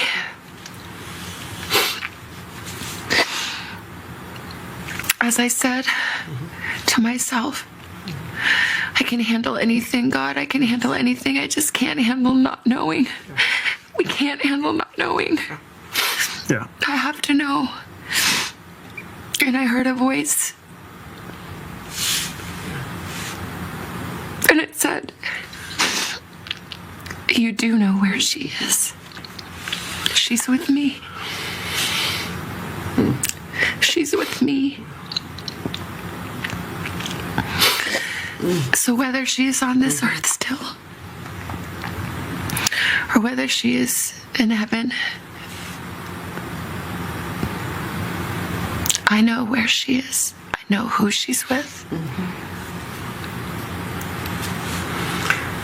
But we need to know. That's awful. That's like, that really brings home what the family's been going through and the horrors of this crime. You guys, having heard everything at this point, you know, about 60 days in, do you think we will ever have answers? Are we actually going to find Nancy Guthrie, Pat? I don't know. I don't know, but what I do believe, though, Megyn, is that Savannah wasn't speaking to the offenders. She was speaking to the circle around him. And I've maintained this for a while, not just with the 41-second video, but everything else surrounding the fact that there are people who know that walk. There are people who know that movement. If someone cuts his hair, someone serves Starbucks to that guy, someone does the dry cleaning for this guy. It's very clear to me that the mask actually revealed him more than concealed him, to the extent that his mustache line, his eye set, all the things that happened when he turned 360. I believe that dozens and dozens and dozens of people know precisely who that is. But this started off on the wrong foot. It was a $2,500 ransom, which is a direct insult to snitches around the world. Reward. You've got to be kidding. Reward. Beyond horrific. Beyond horrific. Didn't move the needle. I had snitches. You got to pay them. That's the way it works. Don't know the answer. I have my own theory. I don't really like to publicly articulate it for bad karma relating to whether she's alive or not. But the reality is we may never know, because those dozens of people are hesitating to pick up their phone and call, even with $1 million lying in a balance. So either this is an extremely dangerous person that maybe it's not worth getting your throat slit at a later date for the buckaroos. I don't know. Beyond confounding. Nothing. Bottom line, nothing adds up. Nothing. What do you say, Randy? Well, I want to go back just for a second to the sheriff. And I don't know if you're aware of this, but he is currently under investigation. Currently under investigation for election interference by the Attorney General for his conduct during the last election when he was elected. And also the vote of no confidence, by way of perspective, that came before this investigation.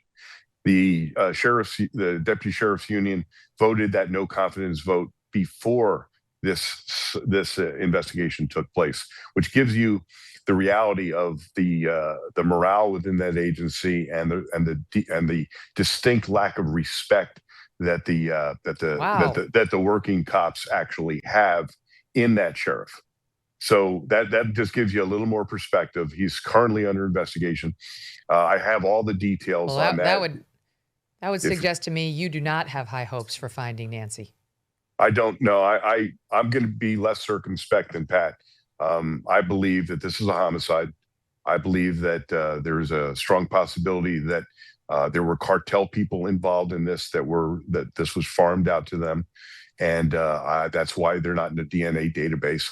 And I have my doubts that this will ever come to a successful conclusion as for an investigation. And why do you think they did it, Randy, in this theory? Well, what are the motivating factors for these types of situations? Greed, lust, money, hate, revenge. It's one of them. How about you, James? You think we're going to find her? No, I think it's going to be like a number of these cases I've worked where, this happens. The longer this goes and you have nothing and you have no leads and you have no person of interest and no interviews are being conducted, the longer this goes on, this could be a situation where, we'll talk about this for 20 years, whatever happened to her. Oh. I've seen it. I've seen it happen. I can name the cases, and it's tragic and it's terrible. But that's what I get the feeling. We don't have it. We should have things. This is 2026. There are things we should have right now that we do not have in this case. And the longer this goes, the less and less, optimistic I am. There's one other piece of information I forgot to give you, Megyn, and this is very recent. This is very recent from my sources. That massive investigation where there were hundreds of investigators working on it has now dwindled to a task force of 5 people. It was bound to happen. Yep. There's no way they could keep that kind of manpower on it, but it's very disturbing that while they had that manpower, they got us to a place where there appear to be no suspects. That's another thing Chad Ayers was told by his rock solid source, boots on the ground. No suspects, none. I mean, that's not great 7 weeks in. At least in Bryan Kohberger, when we were ripping on the Idaho police officers, we as like, what's going on? They haven't told us anything. They had Bryan Kohberger. We just didn't know it. They were surveilling him. They were following him back to his home in the Poconos. They were getting a warrant to go into his home right before Christmas. Here, the reporting is they have no suspects. It's not even like they're narrowing in on the guy. None of that is good. And you can feel the family's pain. You know what's amazing, thank you. Megyn? Thanks so much. Thank you. And James pointed out, and I'll leave on this final note, I kind of promise, we should have a lot more. This is not 1996. I could not agree more. I won't get into the litany of investigative tools and the litany of data and the tsunami of intel and information. And there's nothing. It's beyond bizarre. It's like a ghost came in and a ghost vanished. And we know there's not ghosts, but this is strangest case I've ever personally, I want to say investigated from, third party, but it's unbelievable. So I concur. There's so much we should have and we have nothing. Zip, zip, zip, zip, zilch, nada. That ghost comment gave me a chill. I don't know. That was eerie. Right. It is like that. I mean, we saw the ghost on the front steps of her porch, but you're right. Somehow he did vanish and Nancy along with him. Guys, lots of love. So much appreciate it. Thank you. Be safe, Megyn. Thank you all for being here. Yeah, thank you. Yeah, James, I'm calling you for your kidnapping protocols. As much as my mother's foundation may protect her from looking bad. Anytime. You know it. Take care. There's more in place. Just to any bad guys out there is more in place. But that was our original plan. So more of this Savannah interview is going to air on the Today Show tomorrow. It's amazing. They broke it up into 2 parts. The first hour, second hour today. Now there's another part 3 that's going to air tomorrow. Plus they're turning it into a Dateline. I'm like you can't. They're going to milk it for all it's worth over there. That's why they kept Hoda's mic up. That's why she behaved the way. I'm like, this is theater for some people involved. It's not theater for Savannah Guthrie or any of the Guthries. And my heart goes out to them. The other thing that was interesting was Carson Daly at the end of the piece on the set confessed that none of them has been in contact with Savannah throughout this entire thing. Haven't I been telling you? I mean, no one's been talking to her? Great. Okay. But it's one big happy family. It's a one big happy, trust us, and also continue to tune into the Today Show every morning between 7 and 9 a.m. on NBC. I mean, that's what you're looking at from the cynical network bosses. Not talking about Savannah here, who is genuinely in need of our help. All right, coming up next, former Illinois Governor Rod Blagojevich on what he thinks the Illinois officials may be doing with respect to this illegal who killed poor Sheridan Gorman. That's next. Think about this. In 2006, $20,000 equaled roughly 33 ounces of gold at spot price. At today's prices, those 33 ounces would be worth about $165,000. That's why many smart Americans diversify a portion of their savings into precious metals. And that's why you should consider buying gold from Birch Gold Group. For thousands of years, gold has been a store of wealth. And today, it's a crucial part of any balanced strategy. Even better, Birch Gold can help you convert an existing IRA or 401k into a tax-sheltered retirement account in gold. Just text MK to the number 989898 to receive your free info kit on gold. There's no obligation, just useful information. With an A+ rating with the Better Business Bureau and tens of thousands of happy customers, let Birch Gold help you diversify with gold. Now that's peace of mind. Again, text MK to 989898 today. The family of Sheridan Gorman is responding to the Democrats who continue to downplay her horrific murder. 25-year-old Venezuelan illegal immigrant Jose Medina allegedly shot 18-year-old Sheridan in the back last Thursday as she fled after he emerged masked and dressed in all black on a pier. She was out to see the northern lights, her family says, with her friends. And Sheridan, who tried to get away from this maniac, was shot in the back and then pronounced dead at the scene. Chicago's radical leftist mayor, Brandon Johnson, refused to apologize to the Gorman family and called her murder, quote, just senseless violence.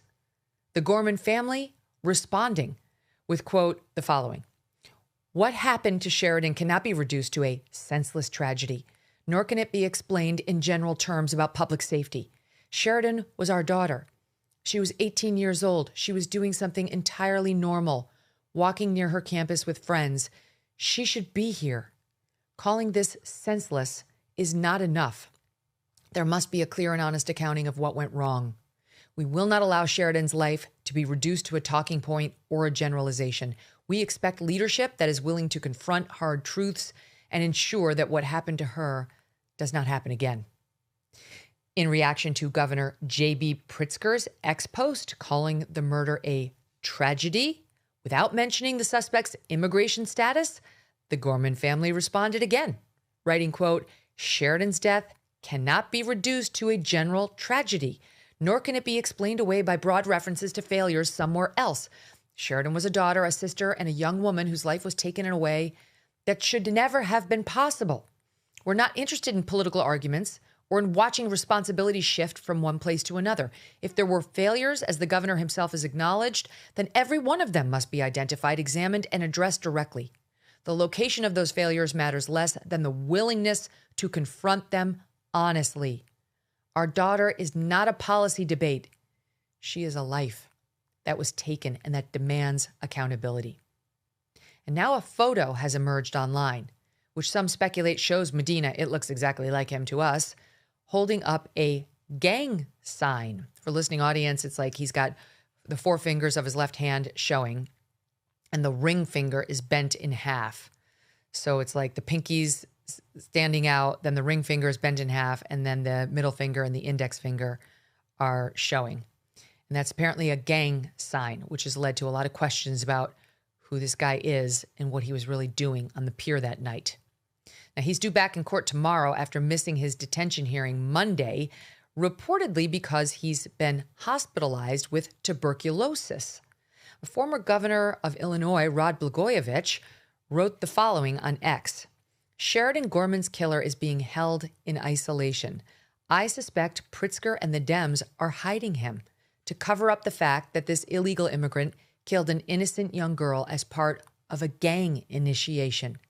I know gangbangers and how they operate. I lived with them for 8 years, and I know Pritzker and the Dems. Bet you I'm right. Blagojevich there referencing the time he spent in federal prison on corruption charges before being pardoned by President Trump. He came on this show after all that, and we had a fascinating discussion about it. The former governor joins me now. His new book, Famed, Effed, and Freed, A Governor's Odyssey, is out in August and available for pre-order now.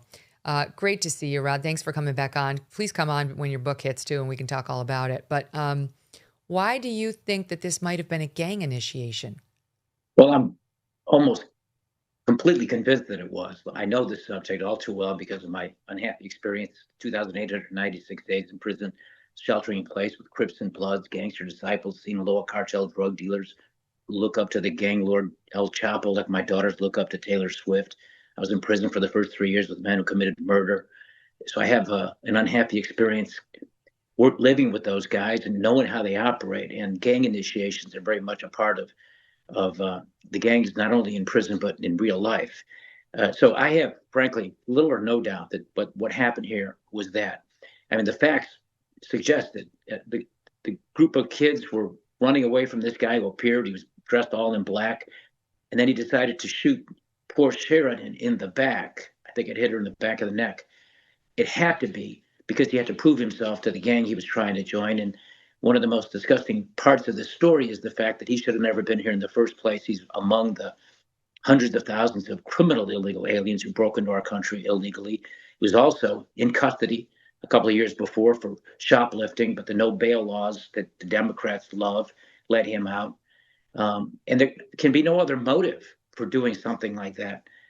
So based on all of the facts and circumstances that we know, my own life experience, I'm perfectly convinced that this was a gang initiation, the only explanation for him shooting her and killing her and not shooting at anybody else.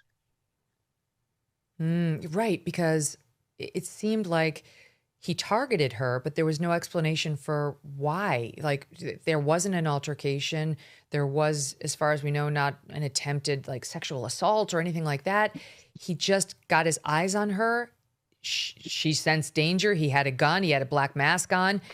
She ran, and her friends ran too, and he shot her in the back. I mean, so you're citing the determination to take a life on his part as evidence that in and of itself had purchase for him. That's exactly right. He was instructed by the gang he wanted to join to do that and kill somebody. I saw it in prison. These guys would, the Latino gangs in particular, these guys, the new inmates, would be required to do certain things in violation of the rules to prove themselves to their car, which is the gang word in prison.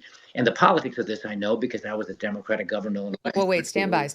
I want to talk all about that. Forgive me, but we're out of time on the Sirius XM 1 o'clock hour, but we're going to pick back up on the 2 o'clock hour in 5 seconds. We take a quick break. We'll be right back with the governor. Let's be honest. America can still be a dangerous place, and you cannot afford to wait for help when you need it. Sure, you could use a firearm, but in today's America, defending yourself with deadly force could have legal consequences.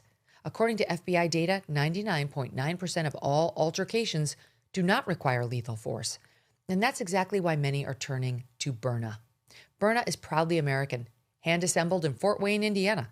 These less lethal self-defense launchers are trusted by hundreds of government agencies, law enforcement departments, and private security companies. Over 600,000 Burna pistols have been sold, most to private citizens who refuse to be victims.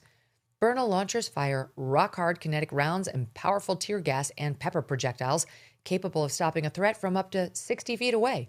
No background checks, no waiting periods, and Burna can ship straight to your door. Take responsibility. Protect your future. Visit Burna.com right now or your local Sportsman's Warehouse. That's BYRNA.com or your local Sportsman's Warehouse. Visit now and be prepared to defend. Former Illinois Governor Rod Blagojevich is back with me now. We are discussing the murder of Sheridan Gorman and why the former governor believes that this illegal immigrant who is accused of killing her may have done so as part of a gang initiation. So you're saying in prison, did you just have to commit a crime in order to join a gang, or go so far as to commit a murder? No, I never saw anybody get murdered as part of a gang initiation in prison, but I saw several instances over those unhappy nearly 8 years of some of the gangbanger inmates who had to become part of the larger gang, and they had to prove themselves to be part of the group, and they were required to go out and do certain things. They were against the rules, whether they were crimes or not. It really didn't matter. Whatever the prison rules were, they were instructed to go break them. It could have been, for example, get the first kick in against another inmate who was part of the group who had done something outside of the gang's requirements. They would do this thing called group justice, where they would all gather together, and each member of the group would strike a blow against the fallen, misbehaved gangbanger. So this kind of stuff is sort of tradition and culture, and it was very common there. And I grew up in a rough and tough neighborhood when I was a kid growing up, so I wasn't exactly immune to how street gangs operated either. And what I see with this particular case cries out to me that it had to be a gang initiation. What other motivation did this guy have to kill that poor innocent girl, like he did, where he did, dressed as he was? And the fact now that they're keeping him in hiding, which I really believe they're doing, would suggest that they know exactly what the motivation was. That's why they have him. Okay, now explain that, because what we've been told is he missed his first court appearance because he has tuberculosis and he was hospitalized and is reportedly being kept in isolation in any event in the prison. So why is that suspicious to you? Well, I believe the Democratic Governor Pritzker said the word down that they wanted to not change the narrative that the Democrats have had when it comes to illegal immigrants. Because what this does is it blows up the narrative. And what it does is it shows that everything President Trump's been about and what he's been trying to do to rid our communities of criminal, illegal immigrants is very real, and that they are here committing very real crimes like killing innocent young girls. This goes against their narrative, and it goes against the narrative not just of Governor Pritzker or Mayor Johnson, but against the entire Democratic Party today. And it's among the reasons why I think that. How would keeping him in isolation solve this problem? Well, I think the isolation is a holding pattern until the smoke settles and they can get past this being front page news, and just basically bury it under the rug or hide it in the closet. That's what I very much believe. And I do know that Democratic judges here in Cook County are susceptible to sometimes getting the word from on high and making decisions outside of what is right or wrong.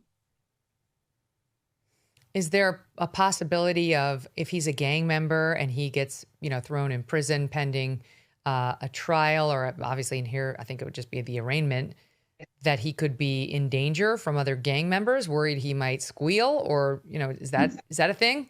That is a thing. And you're asking a very good question. Yes, of course, that's a thing. And I saw that happen too during those 8 years, where from time to time, somebody who was a snitch, the mantra in prison is snitches are bitches who get stitches. They would be punished for doing that. And I even was told a story about someone who had been murdered in the prison I was in when I first got there only 2 weeks before, because that guy had been the recipient of a hit that came out from the Sinaloa cartel drugs, because that guy was going to be testify against some of the activities of the Sinaloa cartel drug dealers. So, no, I think all of this fits in with that experience that I had, the narrative, because the other side of it is that this was just some random killing and he decided to just shoot some innocent person and nobody else. With only a shoplifting crime on his record, not a violent past, at least not here in America, that we know of. So yeah, he went from 0 to 60 fast. Right. But you're right. If you add in the gang element, maybe it makes more sense. And then we see this picture of him. This was posted on X by a site that goes by Moor, M-O-O-R, Real News. They have no website. They only post to X. And this is the only post about Medina. It reads as follows: Jose Medina. They purport that the date of this photo is June 11th, 2023. Picture taken outside of the Leon Park Beach, 1222 West Touchy Avenue, Chicago, Illinois, where the city of Chicago and Alderwoman Maria Haddon housed Jose, suggesting he lived on public assistance, 200 feet from where Sheridan Gorman was murdered. And so this is what all they posted, him in what we believe is a gang sign. And we actually just did a little research on this.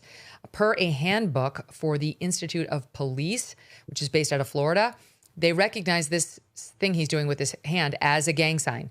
It stands for Insane Vice Lords, which actually makes sense because the pinky looks like an I, and then you've got the other two fingers looking like a V, and I suppose the index finger and the thumb could be an L. Insane Vice Lords. They're called that, or they're called the Almighty Vice Lords Nation. The Department of Justice says that this enterprise began in Chicago, which is still considered its headquarters, has a bunch of different divisions now.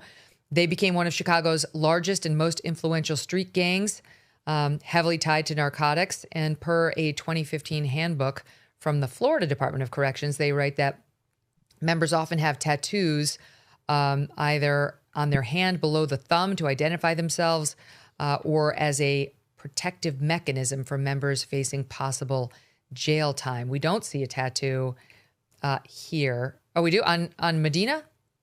Where is it? Oh, we do see one right below his thumb. Oh my God. Yeah, we do see one. Dang. Yeah, we didn't see it in the hand making the gang sign, but we do see it in his right hand holding a phone and decked out in bling, and his other hand is decked out in bling too. He appears to be wearing it's probably a fake Rolex. I don't know what he's wearing, but he's blinged out. He's got the hoodie sweatshirt on. He's got the Michael Jordan cap. That's a thing, the Michael Jordan cap. Michael Jordan clothing. We saw this with, what's his name, over in Maryland. Maryland man, Kelmar Abrego Garcia. And he's with another guy wearing a hoodie, a red hoodie, next to him. So there's some circumstantial evidence, Gov, that maybe this guy is in a gang. He got here in 2023 and promptly joined a gang. Great job. Great job, Joe Biden. What's really sickening is the fact that he's being protected by the Democratic Party. He and others like him. They have become the priority of today's Democratic Party. Governor Pritzker's gone to war with the President of the United States to protect guys like him. And they don't want to change the narrative. That's why I firmly believe they're doing what they can to try to keep this low, keep him hidden, and not allow the narrative that's truthful to come out. What's interesting, Megyn, is Loyola University, and I know this area real well because I live actually not that far away. My daughters have walked on that beach. But Loyola University has a student newspaper, and they came out today with an apology, essentially an apology, apologizing that he was referred to, Jose Medina was referred to for what he is, an illegal immigrant. And they apologized for the use of the phrase illegal immigrant. They didn't express any condolences to Sheridan Gorman or her family. It was just trying to, I guess, make it right with the immigrant activist community that has become part now of the mainstream of the Democrat Party.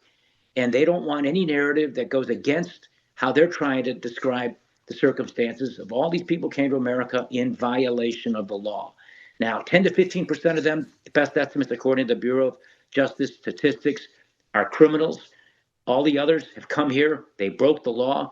They're probably not criminals. They're trying to work to make a better life for themselves. But whether they're criminals or not, they came here illegally. And if we're going to be a country that respects the rule of law, well, I mean, we have responsibilities to, enforce that law. The Democrats have decided to block the enforcement of that law for their political agenda. And this guy is now caught up in that political game that the Democrats are playing. I mean, I guess we'll find out, because if he was in a gang in 2023, then he probably wasn't doing a gang initiation in 2026. But there is some circumstantial evidence here that the guy was flirting with the gang life, possibly in gang life, and in the absence of any other motive on this horrific crime, which makes no sense, you've got to at least go there. You have to investigate it. And here's the thing.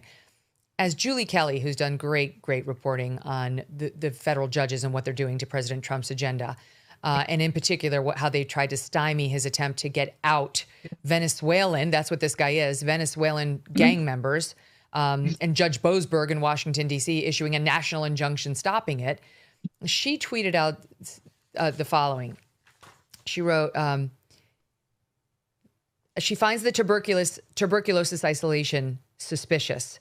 And she says this photo that we're showing you, if it's him, could raise the possibility that Sheridan's execution was part of a gang initiation. She writes, if this animal is Trenda Aragua, God help every single activist group and judge, starting with Jeb Boasberg, who blocked his deportation. Because remember, Trump tried to get all Trenda Aragua out of the country and back to Venezuela in one fell swoop, and Boasberg stopped it. And she pointed out, I want to talk to you about Democrat politicians for sure, including Pritzker and Brandon Johnson, the mayor. But let me just play you this Julie Kelly soundbite. She went on with our pals, Real Clear Politics, great podcast, and precedes my own show here on the MK channel on Sirius XM channel 111. And she made a great point about how the judges, too, are complicit in allowing these Venezuelan illegal gang members to stay in our country, whether this guy is one or not. They have permitted people just like him to stay here with impunity. Listen to her. One other party that I think is very culpable in all of this are federal judges. Think about what's happening in Washington, D.C. with Chief Judge Jeb Boasberg, who basically was the first judge to put a brick on the president's Alien Enemies Act proclamation that authorized the immediate removal of Venezuelans, illegal Venezuelans who were here, who were tied to Trenda Aragua. Not only did Jeb Boasberg put a hold on that policy that then manifested nationwide, to add to that, Jeb Boasberg is still, and this case is still pending, trying to order the Trump administration to fly these 137 illegal Venezuelans, men, who were then sent to El Salvador, then to their home country of Venezuela, to return them to the United States still now, a year later. The Supreme Court punted on this. We're still waiting for a final ruling. But when you have judges and even the Supreme Court sort of look the other way as the president and his administration are trying to remove the most dangerous criminals who cross the border illegally during the Biden administration, what does that signal to the illegals who are there? It's such a good point, Rod. Look, let me firmly assert, to borrow from Franklin Roosevelt, Jose Medina is a gangbanger.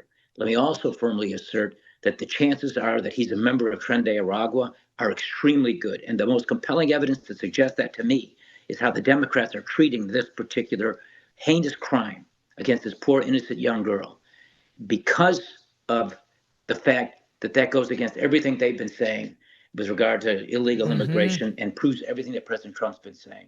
That's what I really believe is happening. And I think Pritzker's made the phone calls, to the judges and whoever else is necessary, the prosecutors, to do what they can to try to keep this quiet and not let the truth out. Well, let me add another element to it right now, because J.B. Pritzker wants to be president. He wants the nomination and he wants the top job. This could completely sink his chances. This truly could be the death knell to his presidential campaign. He rejected President Trump's offer of help to try to get the illegals out of Illinois. Even before the Minneapolis riots and all that, Trump went to him and said, I want to send ICE in to help you with your illegal immigration problem. And he wrapped himself in the flag and tried to pretend it was the patriotic thing to do, to refuse that help and to instead protect the illegals, including Jose Medina. Here is what Governor Pritzker said. Here, it's like a little montage, I think, about Trump when Trump was making that offer and actually trying to insist that he be allowed to clean up the streets of the illegals. Here's what Pritzker said. What President Trump is doing is unprecedented and unwarranted. It is unconstitutional. It is un-American. Find a family who's enjoying today sitting on their front porch and ask if they want their neighborhoods turned into a war zone by a wannabe dictator. Our small businesses suffer when our residents and visitors who are shopping and eating are made to feel unsafe by the jackbooted thugs roaming around a peaceful downtown. Make sure that you understand that the ICE officials don't have a right to knock down doors, to take people away. We're thinking of you and doing everything we can to protect you. So this is dangerous. They shouldn't be doing it. It's anti-American. It's un-American. It's an attack on the American people by the President of the United States. Wow. It's like it's become some sort of secret police force for Donald Trump. I'm saying we don't want troops on the streets of American cities. Right. That's un-American. 8 months later, Sheridan Gorman was gunned down by an illegal from Venezuela who, for all we know, might have been caught by Tom Homan's guys had they been allowed to get rid of the illegals prowling the streets. The campaign ad writes itself. You're a politician. Can't you see it? This is very dangerous for J.B. Pritzker. And that's the motivation to do everything he can to cover this up. And then look at his behavior in the immediate wake of this murder. He didn't say anything for 4 days. It wasn't until, the pressure was on, right. People had noticed he hadn't said anything, that he actually had a spokesperson put out a statement. He didn't even say it. Brandon Johnson, same thing. They were just hoping it would kind of go away and not become a political issue that now it has correctly become, because this really highlights the question. Is it about public safety first? Is that the responsibility of governors and mayors and presidents? Or is it about protecting gangbangers and gangbangers from other countries who broke into our country illegally? That's the issue. And the Democrats have sided with the latter. Trump has sided with the former. We have laws, enforce those laws, and execute those laws. But Pritzker has spent his entire second term using all of his resources and energy to try to make himself a viable presidential candidate on the backs of public safety, of law-abiding citizens, including this poor young girl. And you're right. It's all about his campaign now. And if this blows up on him, he's dead on arrival. But I must say, Megyn, I know him real well. He used to work for me. He's not going to be president, even if this doesn't blow up on him. Why? Well, because he's flawed in so many ways. Now he's been dropping weight. I know you know that. He's doing Ozempic. He's totally on Ozempic. It's obvious. There's no question about it. He won't admit it. Claims he's walking 5 miles a day. I've eaten lunch with this guy. Sure. And, Hey, let me guess. It's his clean water regimen. Right. Anyway, I shouldn't make fun of him personally. I mean, what he ought to do is make ads for Ozempic because it clearly works. But what he shouldn't be is our president. He shouldn't be our governor. And it's a disgrace what they're doing. And I shouldn't joke about this because we lost a young life. I think about those parents. I have 2 young daughters myself. We can all, who are parents, sort of walk in their shoes and understand what they're going through and pray that God has a warm, loving place for her nearer to him. But this should have never happened. It should have never happened if they simply followed the law instead of playing politics. But Pritzker politicized this. Brandon Johnson politicized this. The Democrats have politicized this. And now I think they've got a real political problem on their hands. Brandon Johnson continues, just like Pritzker, to blame Trump. It's like, it's one thing to not take responsibility for your city and state policies, but to blame a president who has actively tried to put ICE agents in your city and state in Chicago to clean it up of illegals, to turn the nerve of the gaslighting that is like epic level. Here's Brandon Johnson on Tuesday, SOT 54. You know what the bigger threat to our public safety? It's illegal weapons that are being trafficked from bordering states that voted for Donald Trump. This president refuses to be held accountable, and he points the finger at everything and everyone else versus doing some real self-reflection on what his responsibility is. So let's just stick with the word that you like to use, illegal. He has promulgated illegal wars. He is protecting states that are releasing illegal weapons throughout the streets of America. Illegal tariffs. If there is anything to address in this country that's illegal, it's everything about the Trump administration. It's just, he tries to pivot. He doesn't want to take one bit of responsibility or even, Rod, to apologize. He was asked yesterday, we found the name of that great reporter who asked him a tough question about, do you want to apologize to poor Sheridan Gorman's family for the policies that got her killed? And his name is William Kelly, no relation, but very proud of him. And he wouldn't. He just kept going, oh, it's just senseless violence, senseless gun violence, and Trump's fault. I mean, par for the course, a day ending in Y for Democrats in Chicago, no? Well, we have the local alderwoman from that neighborhood said he was in the wrong place at the wrong time. Sheridan was at the wrong place at the wrong time. Chicago sometimes had a headline saying the same thing. This is all the Democrat narrative. And it's interesting, too, because it's not uncommon for politicians when they're, facing something that they did really wrong or failed in their duty, which is the case with Johnson and Pritzker, to quickly pivot and point the blame at somebody else, which they're now doing. Let me point this out, Megyn. Days before this killing, Pritzker had announced a commission that he's forming to investigate who? ICE agents and law enforcement officials, so that in the event that a Democrat's president in 2028, they're going to be held accountable for doing their jobs, enforcing the law, to find illegal immigrants, many of whom are criminals, and kick them out of our country. So now this happened, and it sort of steps on his storyline and just goes to show you where their priorities are. I can't even believe he's done that these people are elected to office. He is No, he is toast. There is just no way. The Democrats really want to win in 2028. They are really, really over the Trump presidency and the Trump legacy. And they are not going to nominate somebody with this level of baggage on this issue. They need somebody who can go up there and make the case of the horrors in Minneapolis, ICE, overreach, they're disgusting pigs, we hate them. And they do not want somebody who's going to be vulnerable to, because you wouldn't let that horrible group come in and help the young women of Chicago. Sheridan Gorman is dead. They can't. He's done. The more I look at this story and see his on-camera comments, like the ones I played for you over and over, there's a litany of them, the more I realize he's toast. He is toast. And good, because we can't have more of him. And I don't, like Brandon Johnson, I don't know what Chicago's doing, Rod. But let me ask you about the sanctuary city policy, because you left office in 2009. in 2017 is when Illinois became a sanctuary state, but Chicago did it back in 1985.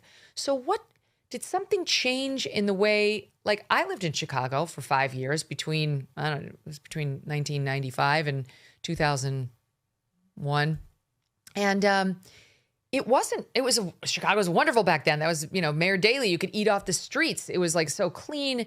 I don't remember a big problem of illegals. There was Cabrini Green, which is where like most of the gangbangers lived. And that was away from the sprawling downtown and Michigan Avenue. But like, what is it with Chicago and now Illinois and the sanctuary status?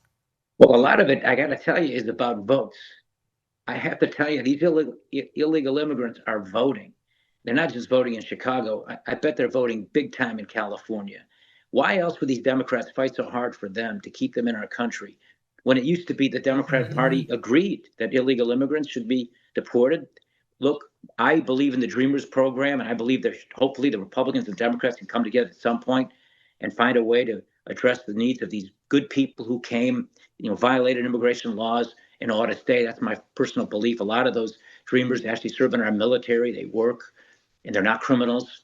But none of that's going to happen as long as our country is so divided on the immigration issues, and the Democrats refuse to do anything to address all of the millions who came here when Biden unlocked the door and let them all in. There's got to be like 15 million. I mean, they would say, the Democrats would say, they can't vote if they're not a citizen. Right. Everyone has to provide proof of citizenship in order to get registered to vote. That's what they still claim. Right. Well, it isn't true. And this is the part of the motivation behind fighting so hard for these illegal immigrants. It's a voting block for them. And look, Obama and I came out of Chicago politics at the same time. This wasn't back then what it is now when it comes to the number of illegal immigrants.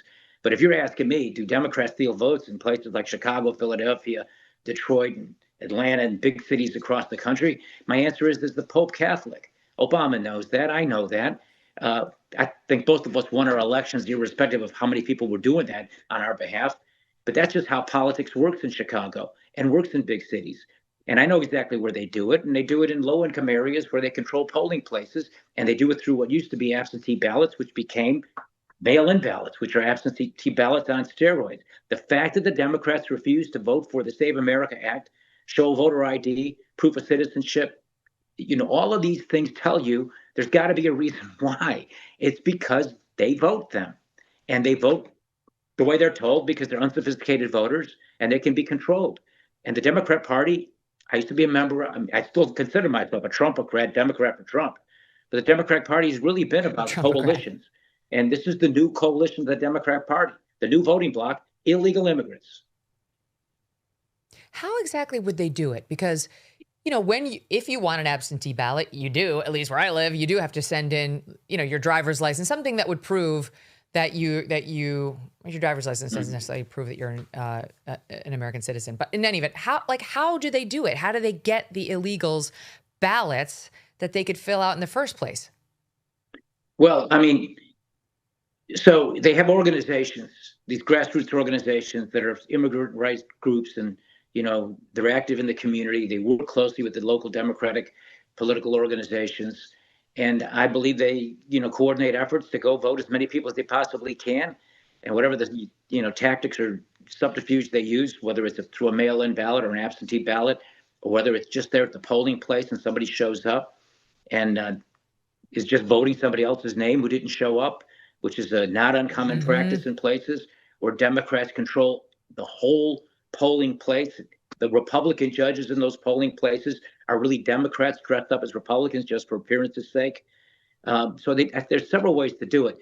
Back in the day when I was starting, even before I got into politics and I was a young lawyer, I'd worked as a prosecutor in the Cook County State's Attorney's Office for then Cook County State's Attorney Richard Daley.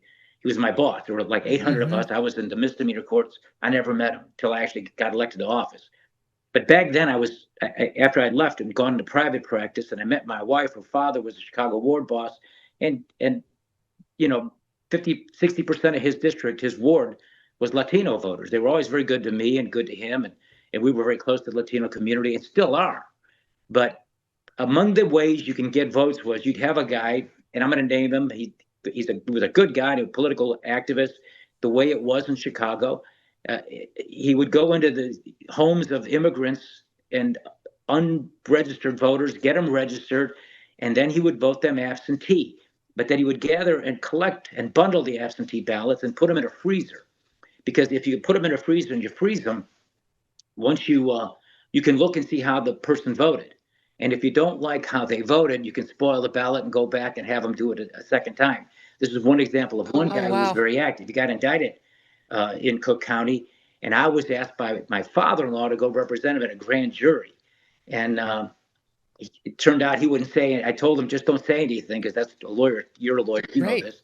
Don't say anything. And he took my advice, wouldn't even say his name on the record. Nothing happened to him, but that was a practice back then.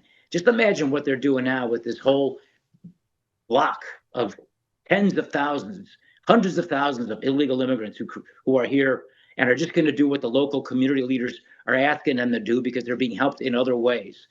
That's how I think they're doing it, and I believe it's happening largely in places like in sanctuary cities, and that's why they're being given sanctuary, which in my opinion seems to be so unconstitutional and so unlawful, that you'd have a place that basically invites people from other countries to break into our country, come to our city, and we'll protect you. That's the new Democratic Party today.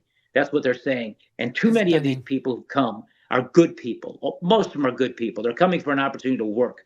But they've been misled by the Democrats who've invited them in to come in, and they believe that they'll be protected in these sanctuary cities, which they are, and then they won't be found out. But the American people have woken up, and we have a problem that cannot be sustained, because how can you possibly sustain 15 million people who came into our country illegally and burden the taxpayers and then take resources away from people, Americans who truly need it, like underprivileged communities, the Black community, for example. The Democrats say they're for, and I but feel they're like not. I'm sorry if they're nice people. I'm sorry if a lot of them are nice people and just want a better life. If we have even one Sheridan Gorman, it's not worth it. It's not worth it. Like they come at too high a price because for every 10 you let in who just want to improve their lives, you get a Jose Medina. And the next thing you know, poor Sheridan has nothing.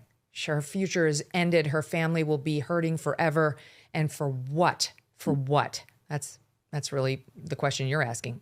You have a theory for what? And it makes there's no redeeming value to what that man brought into the United States. None whatsoever. It's a wonderful thing to see you. I hope you come back on when your book hits in August. Thanks. I appreciate that. I look forward to it. It's nice to see you. It's been a couple of years, hasn't it? I know. Yeah. But I really enjoyed our talk when you got out of the pokey. So thanks for coming on and talking about it. Well, Steve, look up the episode number so we can tell them what that is. See you soon, Rod. There's a lot more to go on, and I'm going to end the show now because I want to get to let Emily do the after show and folks can call in and so on. But I just want to tell you, it's episode 274 if you want to listen to the long form interview between yours truly and Rod Blagojevich. It's really good, 274. It talks all about his life in prison and like, did he join a gang? How did he stay protected? And was he violated? We went there. We went everywhere. And he was great. In New York City, today, there is a piece about an 83-year-old veteran who was shoved onto the New York City subway tracks days ago, and he's just died from his injuries. An 83-year-old U.S. Air Force veteran randomly shoved onto the subway tracks by an illegal on the Upper East Side, and now grandfather Richard Williams is dead. He succumbed to his injuries after being pushed by another man waiting for a train at the Lexington Avenue 63rd Street station on March 8th. Just FYI, whatever. Lex and 63rd is a very nice part of town. You know, it's not like a sketchy part where you might think, oh God, don't get down in the subway. No, it's like completely smack dab in the middle of the business district. It's not far away from where Bernie Madoff used to have his offices. And this guy is standing, this 83-year-old man who has fought in war for the United States of America. There are pictures of him, quite a few I've seen now, of him wearing his dog tags. He was clearly really proud of his military service, and he lived to tell about it, only to be killed by some thug illegal down on the subway tracks. The alleged attacker was from Honduras. Look at this absolute scumbag. Byron Hernandez, 34. He was arrested March 10th. His charge is now upgraded to murder now that poor Richard has died. And you can see video. The video does not show Byron actually, it does, but they haven't released this piece of it, actually throwing Richard onto the tracks, but he does. And you can see that in the video, it shows him leering toward the tracks after shoving the victims. So you can sort of see here. Yeah, you can see there's the perpetrator, the accused perpetrator, kind of lingering on the tracks after he has shoved Richard down on the tracks. And then another man he shoved helped Richard get back up. So he lived through the attack, but as I say, died a couple of weeks later. Prosecutors had said that Richard Williams was brain dead, and his daughter, Debbie, told the New York Post he was not likely to pull through, they could see. And it's been declared a homicide, of course. Another man named John Pena was also shoved onto the tracks, age 30, and he's the one who heroically helped pull Williams back on the platform, but to no avail. He's died. He has now died.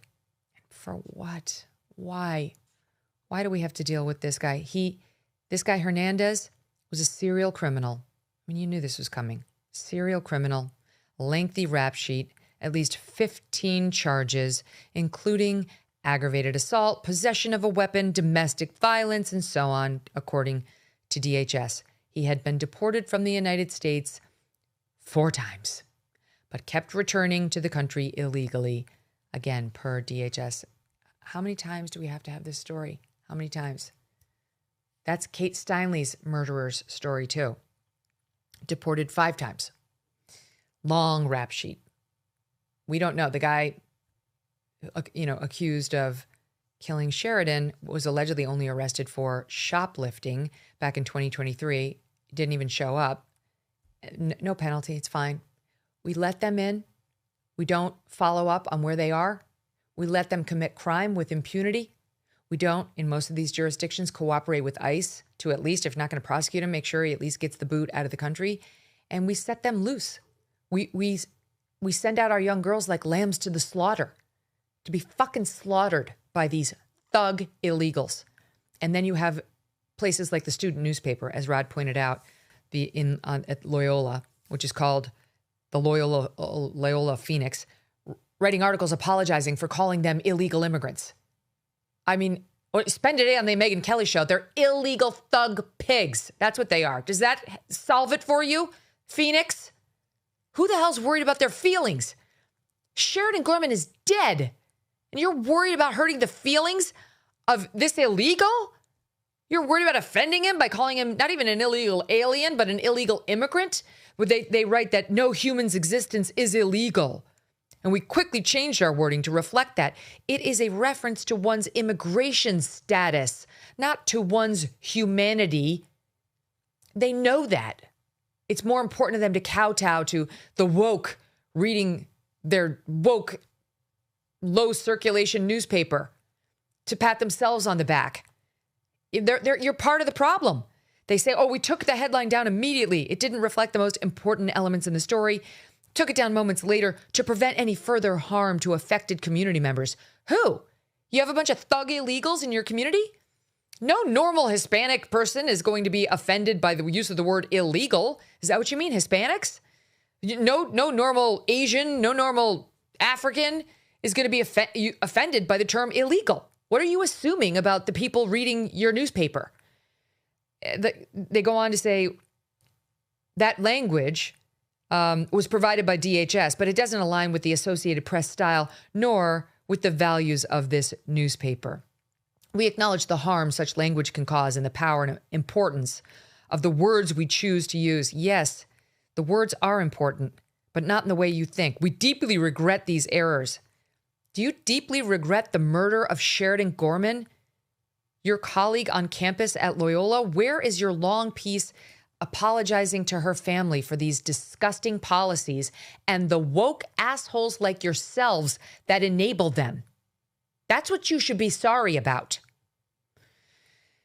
There's just like, don't go there. I'm thinking about a young girl I know, she's finishing now, but who got into some great law schools. And at the last minute, she got into the University of Chicago. And I said, you should go there. It's number one. It's amazing. Chicago's awesome. And thank God she's okay. But I just think now, if she were to ask me now, I'd say you shouldn't go there.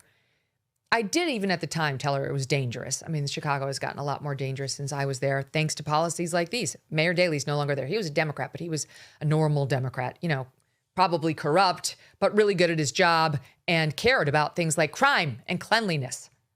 Now I would not want my kids going there. Like, I'd be worried sick.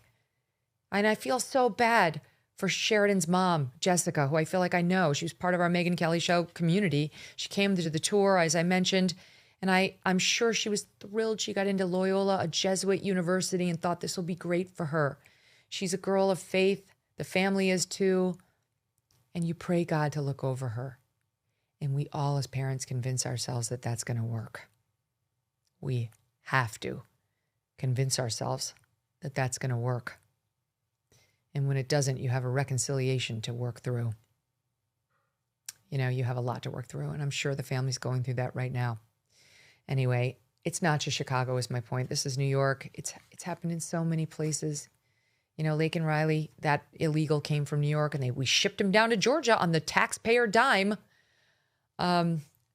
It's every month we have some young woman or man, but often it's these young women cut short in the prime of their lives, thanks to these thugs who never should have been here. This guy should have been Venezuela's problem, not ours.